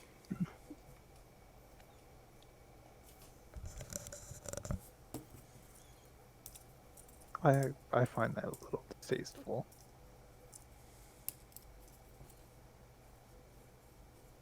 My Clarish will remember that. Yeah. So what's the plan for tonight? I think we camp out at the carriage. Outside the cabins. Hopefully, Lucky, hangs out with us a little bit. Are you going to try to beckon him come with you, or just kind of wait and see if he comes?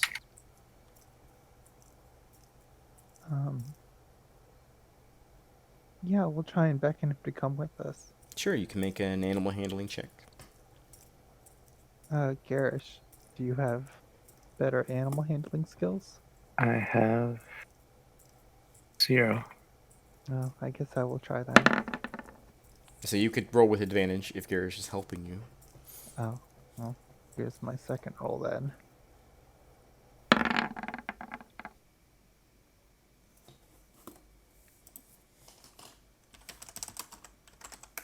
Oh, that's not the word roll.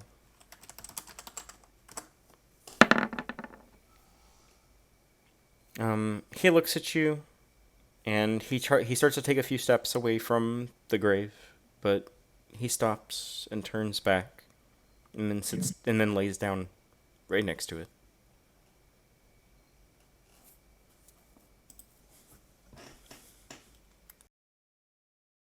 I guess we'll try again in the morning.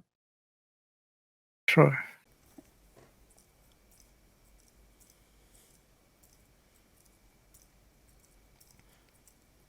The night Yeah, takes I you. guess go to bed. Sleep eventually comes to you, and you wake up in the morning. And, McLaresh, I need you to roll a d20.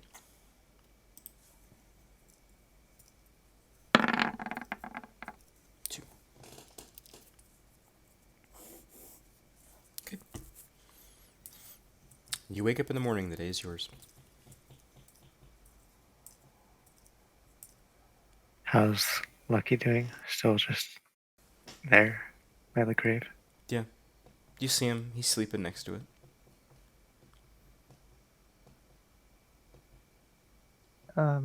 Garish, maybe you'll have better luck this time. Sure, I'll try.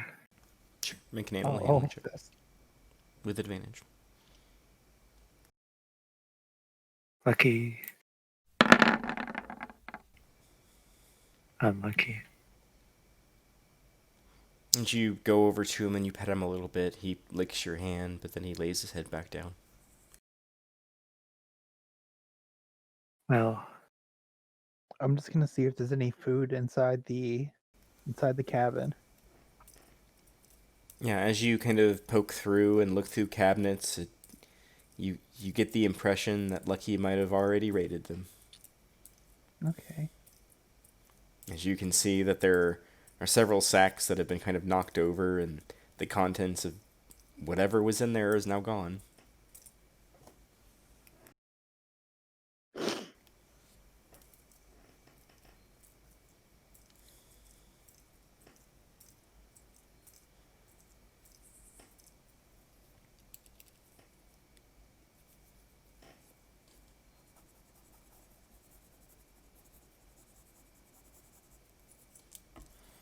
It appears as though Lucky doesn't want to leave. well, if Lucky's not coming with us, I'll lay the short bow on the grave. Okay.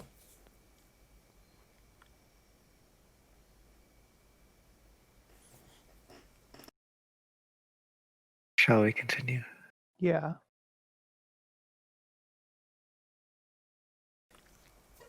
The rest of your day is rather uneventful. sun goes high in the sky and begins to slowly dip below the horizon. The night is equally uneventful. Garish, can I get you to roll a d20?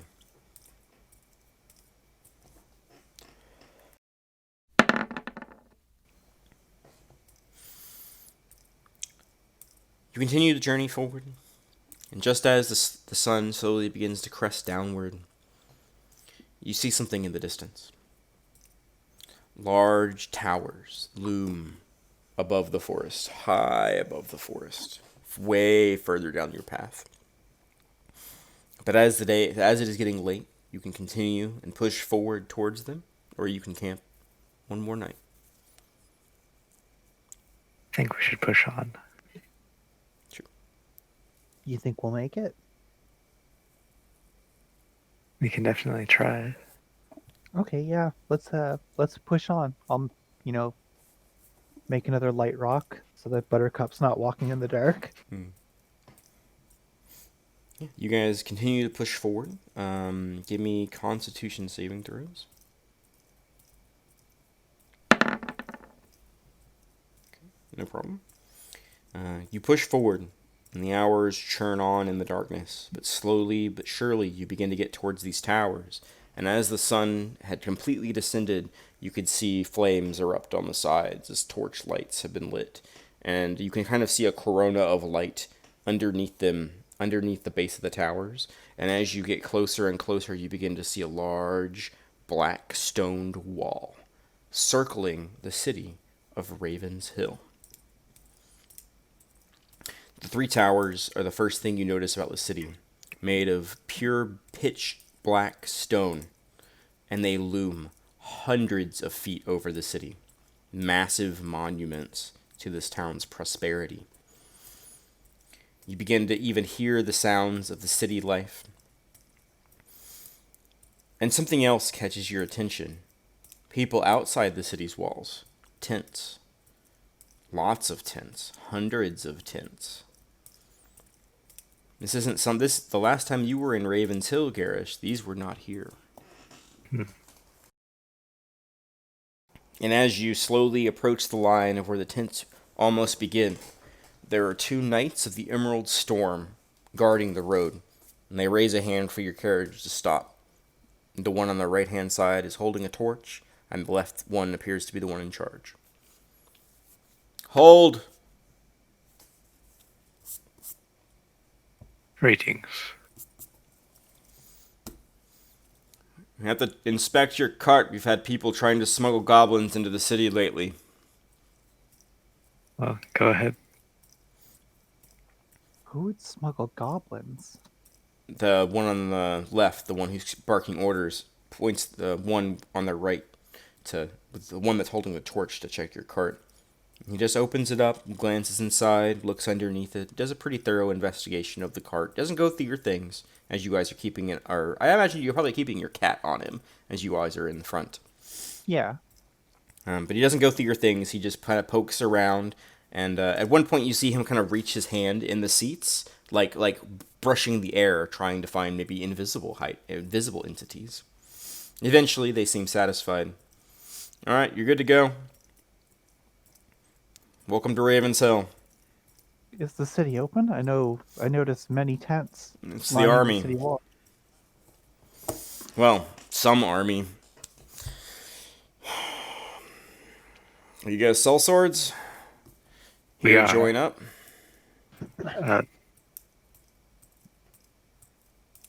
Perhaps we don't know much of the situation. We'd prefer to be well informed before consigning ourselves to such a thing. Oh, I guess word hasn't reached that far south yet. There's a dragon.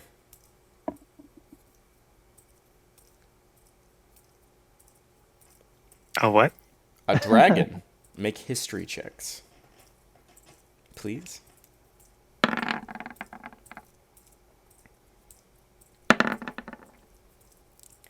You would have heard of dragons. Creatures of nightmares. Scaled, leather wings. Horrifying creatures of nightmares. There are no dragons here. There are no dragons in Arcadia.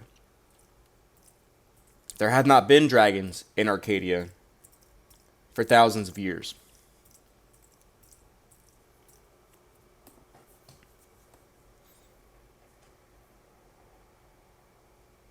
You want to go into town if you want to inquire about joining us.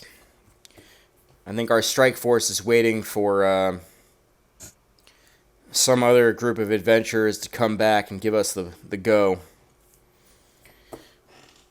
If you're just passing through, I would avoid going towards the east. Port Taro has been taken. So if you had plans there, I'm here to dissuade you.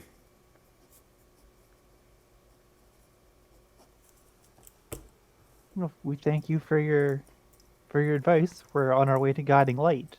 But a dragon, and I'll Yeah. just sort of go quiet at that. Yeah. None of my men have seen it, but there's a lot of people out east that have.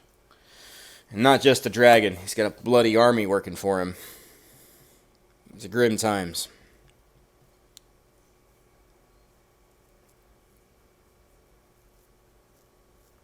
Anyways, you guys are clear to go through. All right, we'll head on through. You push through, and as you kind of push through and are glancing about, there's a couple of people who are still awake, even this late at night. It's probably broaching 2, 3 o'clock in the morning. But you see other members of the Emerald Storm.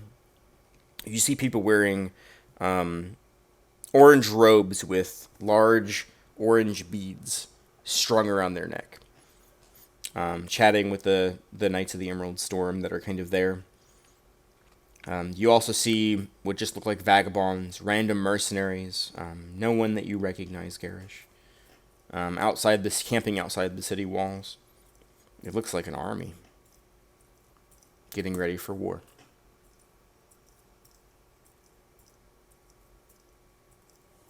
Freaking 2. I'll say this feels like two's handiwork.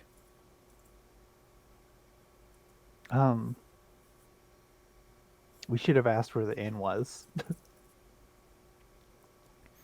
Assuming there's even space.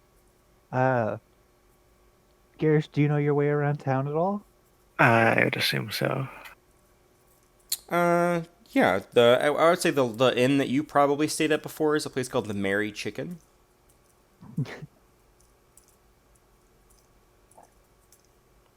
It's not fancy by any means. It's kind of a dive, but they have nice rooms. Let's check it out. As you guys approach the main gate, which is open to the city, guards there again raise for you to halt. Excuse us, we have to check through your things. Just, make sure you're not bringing contraband into the city, as well as other things. Of course. Again, the guys at the front gate. These are not Emerald Storm. These appear to be the local army, as they bear the crest of the Lord of Ravenshill, which is a raven, of course. They poke through your cart. They open up some of the satchels that you guys have in the back. They don't go through the things you're carrying on you in the front, but just some of your supply satchels that you don't carry with you when you're riding up front. You watch them kind of open them up, look inside, and then after a few minutes, all right, they're clear. And the kind of 5 men at the gate kind of give your cart a berth, and they just watch you as you pass through. Going from cobblestones to a smooth road seems to hurry Buttercup's step, as the nice paved tiles of the city's roads are now having a very satisfying clop, clop, clop, clop, clop, clop, as Buttercup moves through. You find a stables out front called the Bronze Horseshoe.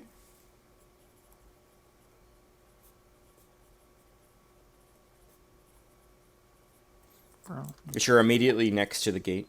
You can see that there are it's a very large stable.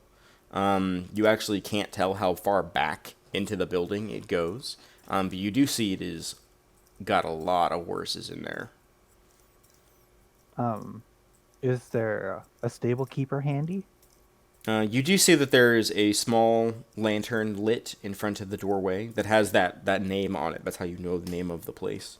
Above the doorway, you can see that there's a lamp on inside. Yeah, I'd like to knock and just be like, "Hello." You knock lightly, kind of push the door open. You can hear the jingle of a bell, as there's a bell tied to the top of the door that when you push the door open, it kind of rattles the bell in place.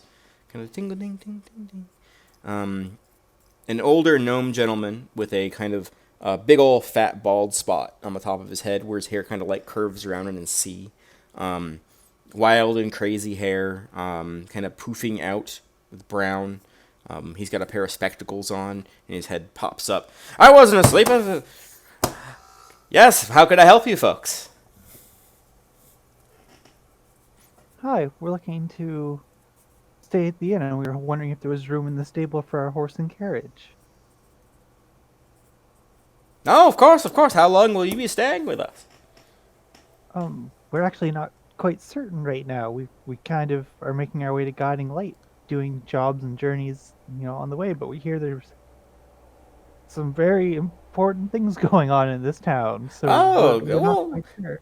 there's lots of jobs going around, but not many people are sticking around for too long. I know that most of the people outside the gates aren't stealing their stuff here. But if you just want to pay for like a week, it's a gold piece. We take care of your. It's a gold piece per horse, and we take care of food, grooming them, as well as if you're traveling with any kind of a cart. That's He thinks for a moment. I got a couple of spaces out back. If you got more than 3 carts, I don't think we can accommodate you. But one, we could hold it and make sure no one goes through your stuff. It's 5 copper for the week as well. Yeah, and that was it a gold a day or a gold for the for the week? A gold for a week for the horse, and it's 5 copper for them to watch your carriage. Only the best for Buttercup. Yes, that seems amicable. Amicable. I will hand over the gold and 5 copper. Excellent. Kind of straightens his collar up a little bit and steps up and kind of hops off the stool and is suddenly much shorter than he was before. All right, he walks around the counter and you only see like the top of his head as he kind of like walks around the counter. He steps outside and he takes Buttercup and And say, what a I'm gonna beautiful introduce him to horse. Buttercup. I'm gonna be like, "This is Buttercup." She's a beautiful horse. I think she's gonna like it here. Well, I'll take care of her. Is this your first time here in Ravenshill? Uh, for me, yes. I have been. Well, if there's anything you need to know about the city, I'm happy to answer questions.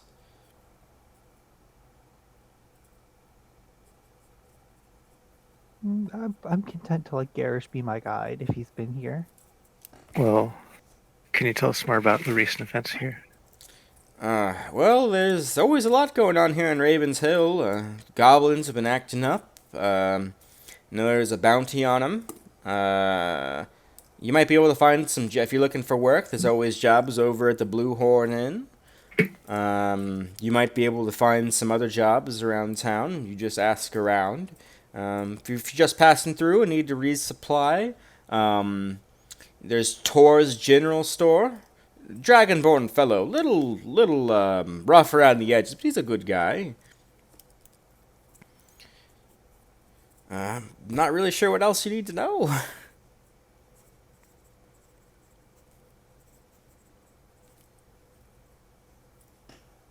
Heard something about a dragon? Oh, that's further out east. Yeah, it's been the talk of the town for the past few days. The Emerald Storm brought a small crew of people. Apparently, they're starting to move out east, but they got to go around the Elven Forest. They had to cut through Raven's Hill to save some time. But they're headed to some town, Redwater, Still River, I think is the town they're headed to. And that's where they're kind of starting to base up. They're fortifying the town there. what I've been hearing.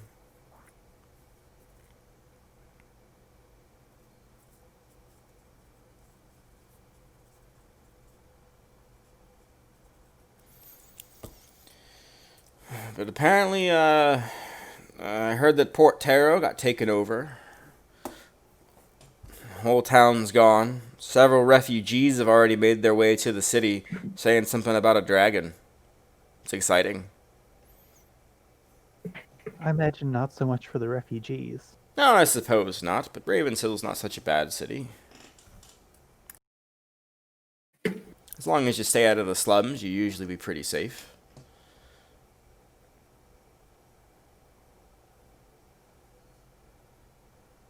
I can just hear you guys writing notes furiously Yeah. in my head. There's so much, like, I'm just like, click, click, click, click, click. It's like I'm not having time to process the information. Ask the right questions I want to ask. Um, it is pretty late though. Did we want to try and find beds at the inn, considering it's like 2 in the morning, 3 in the morning? Probably. Yeah. So I guess we'll say goodbye to our gnomish friend, whose name I don't think I wrote down, if I even asked for it. You didn't ask for it. Yeah. Oops. Well, I'll say, well, good night. We are extremely tired from our travels and are going to try and find beds. No worries, no worries. I'll take care of Buttercup. Well, thank you so much. I'm sorry I didn't catch your name. Oh, it's Golden Glow. Golden Glow's the name. Oh, thank you, Golden Glow. My name is Meclaresh, and this here is my companion, Garish. Your travelers coming through here all the time. I apologize if I don't remember your names. That's okay. We'll see you eventually. It's still a pleasure to meet you. Okay, good night. He nods to you and disappears in the stables. All right, let's go to the Merry Chicken.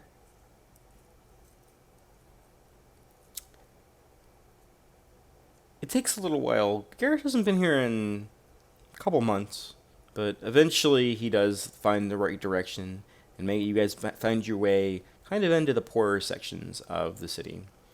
The houses here are kind of ramshackle and kind of built on top of one another, kind of creating this kind of like chaotic mess of buildings. But eventually, it kind of opens up into a clear square, and at the end of it, Garish kind of points to a building that's older. It looks like it's probably one of the older buildings in the area, if not well maintained. And you can see kind of the flickering of flames coming from inside the windows from lanterns, and you can hear voices shouting from inside. Not angry shouting, but just like loud jovialness. It's a lively place.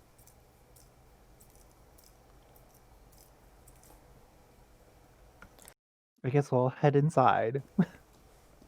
Mm-hmm. Yeah, you open the door and you can see that there's a whole crew of people in there laughing and shouting and having a good time. And there's a guy over in the corner playing a beat on drums, and there's a guy next to him. And they're horrible. They don't sound good. But there's a guy on a lute next to him, and they're just kind of making merry, and everybody's drunk and just throwing out a huge, great, big time. Garish, give me a perception check. Yeah, I mean it's a cacophony of people, and you see like kind of across the way you can see where you remember the counter is. You can see an older gentleman, probably he looks like older even for an elf. Like you can see that there are strands of silver coming through his black hair. As he sits there and kind of with his hair tied back in a knot, he's sitting there cleaning some glasses, and he pours a drink for somebody and then turns around and grabs a couple more and starts passing out drinks to people at the bar. And he's the owner. You've met him before. His name is Fei Rin.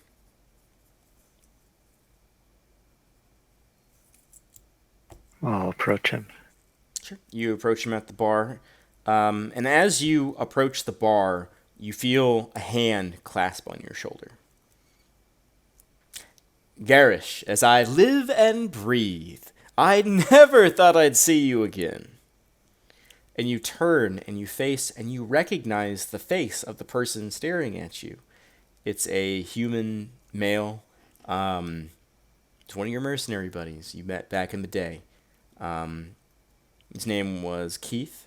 He's very, very quiet and very, very skilled with a bow. Mm.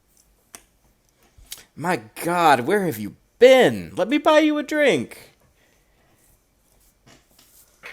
Well, I've been doing solo work for a bit. Ah, I can see. Who's this beautiful number on your arm? He says, noticing Meclaresh. Hello. Oh, A Garish, companion. you dog. You left us for a woman. How terrible. Well, I understand. She is quite pretty. Meclaresh cringes. Keith. That's enough. All right, all right, all right, all right. I'm just messing around. It's been a long time since I've seen you. Fair enough. Suppose I owe you a drink for pulling me out of that, Displacer's beast's mouth a couple years back. Sure, let's have one. He goes and looks around. Eventually, he kicks a guy off from a table and sits down. The guy looks pissed, but he just kind of like sees the three of you and is like, "Nah, I'm not messing with that," and he just walks away. Please have a seat. Have a seat. Solo work. What have you been up to? It's been a long time. It has. Well,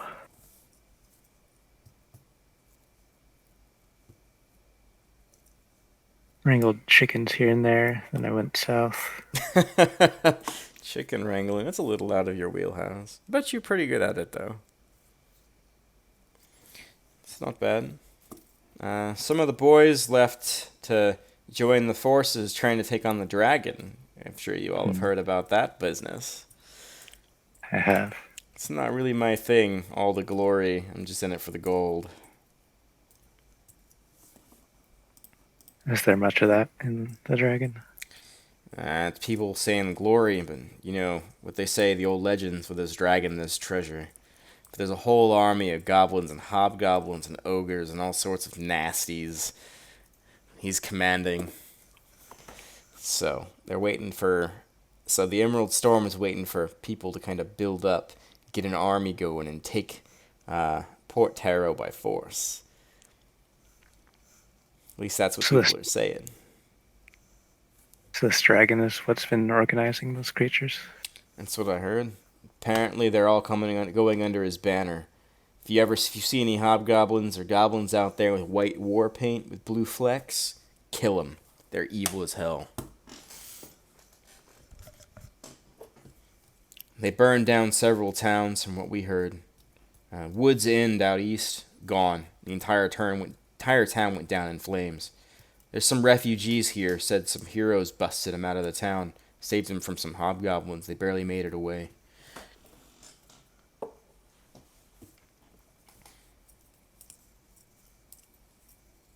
Just give you time to write that in your notes. Yep.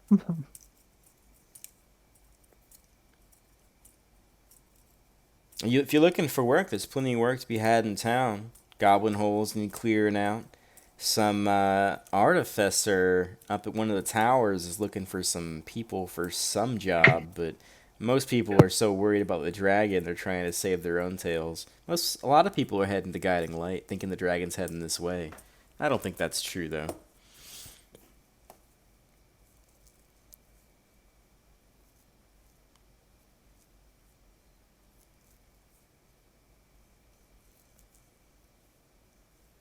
Well, you never know. Dragons move quickly. That they do, but they do, well, you always hear rumors of things, but my understanding is that all the troop movements of these goblins and stuff, it's all been going east. Some of it's even been cutting through the Elven Forest, which is pretty much suicide for them, but I don't think they know any better. Don't know, maybe the elves going to start having problems with them soon, like we are.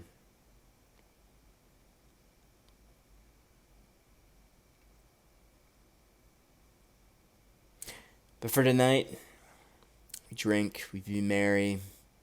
To old times, Garish. Raises his cup to you. Humor you tonight.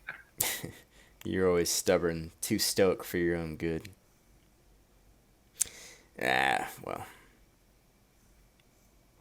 He takes a long drink from his drink. There's still that, like, raging atmosphere going on behind you guys. That party's probably not going to stop. You guys look dead tired. How long are you guys on the road? We've been up since the sun this morning. Jeez. Whole trick took a couple weeks. I think Faerun's still got some beds available. Most of the people are staying outside the walls. Too many people for in town. Not a lot of coin to be thrown around. You got coin, he's probably got some rooms. Hmm. But, if you're looking for work, I'll be here tomorrow. I got a couple jobs that need doing. Know some people that, we use a strong man like yourself.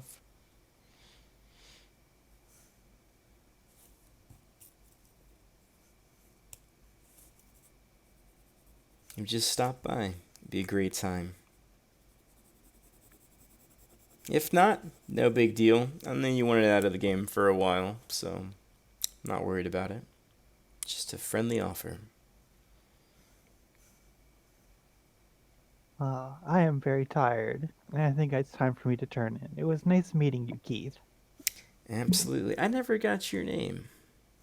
It's Mech Laresh. He pauses for a second when you say your name. And he gives you a good once over.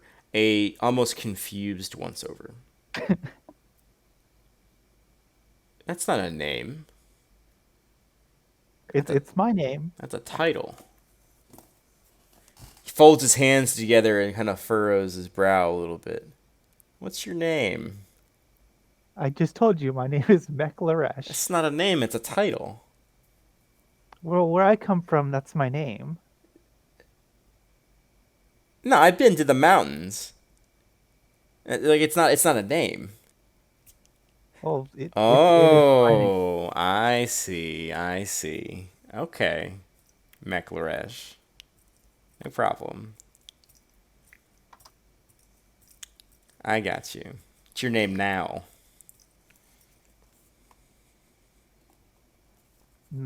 I'll just give him like a slight smile that's sort of like, okay, you might know, but we're done here tonight. And I'll sort of like grab my pack and go to talk to Faerun. Yeah. You approach the elf working at the counter, and he's working hard. There's a lot of drunk people in here, and they're all buying a lot of drinks. Yeah, can I help you? Hi, I'm looking for a room to rent and possibly one for my companion as well. 2 And I'll silver a just show night per room. Okay, excellent. Garish, are you coming with me or are you gonna stay with Keith for a little while? I'm gonna check in too. Okay, yeah.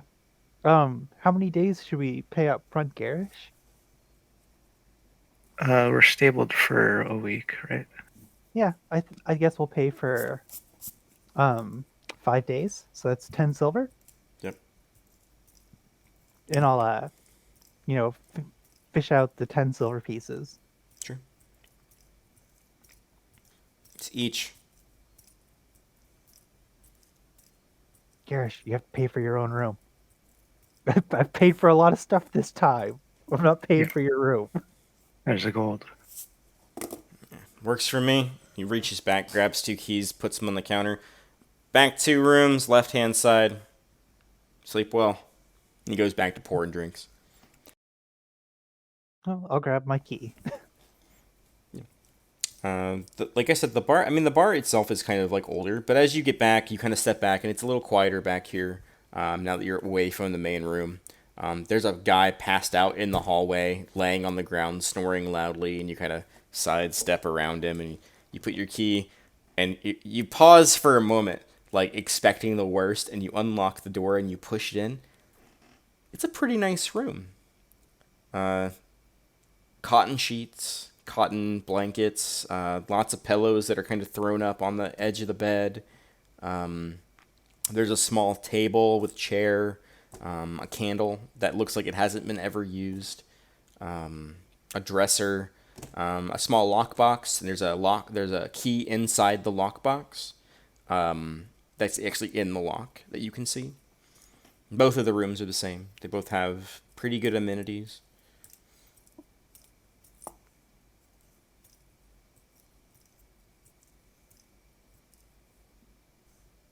Okay, yeah, I'm gonna go in and summon my cat and settle down for the night. Not a problem. Garish is gonna pass out.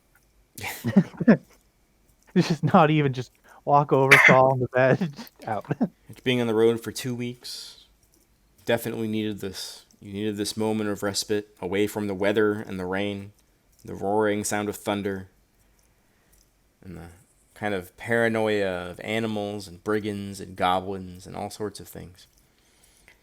Of course, the rumors of a dragon do not sit well with you that night, but rest does find you. Sleep does take you and take you into its kind of empty expanse for a little while. And with that, I think we'll end the session for tonight.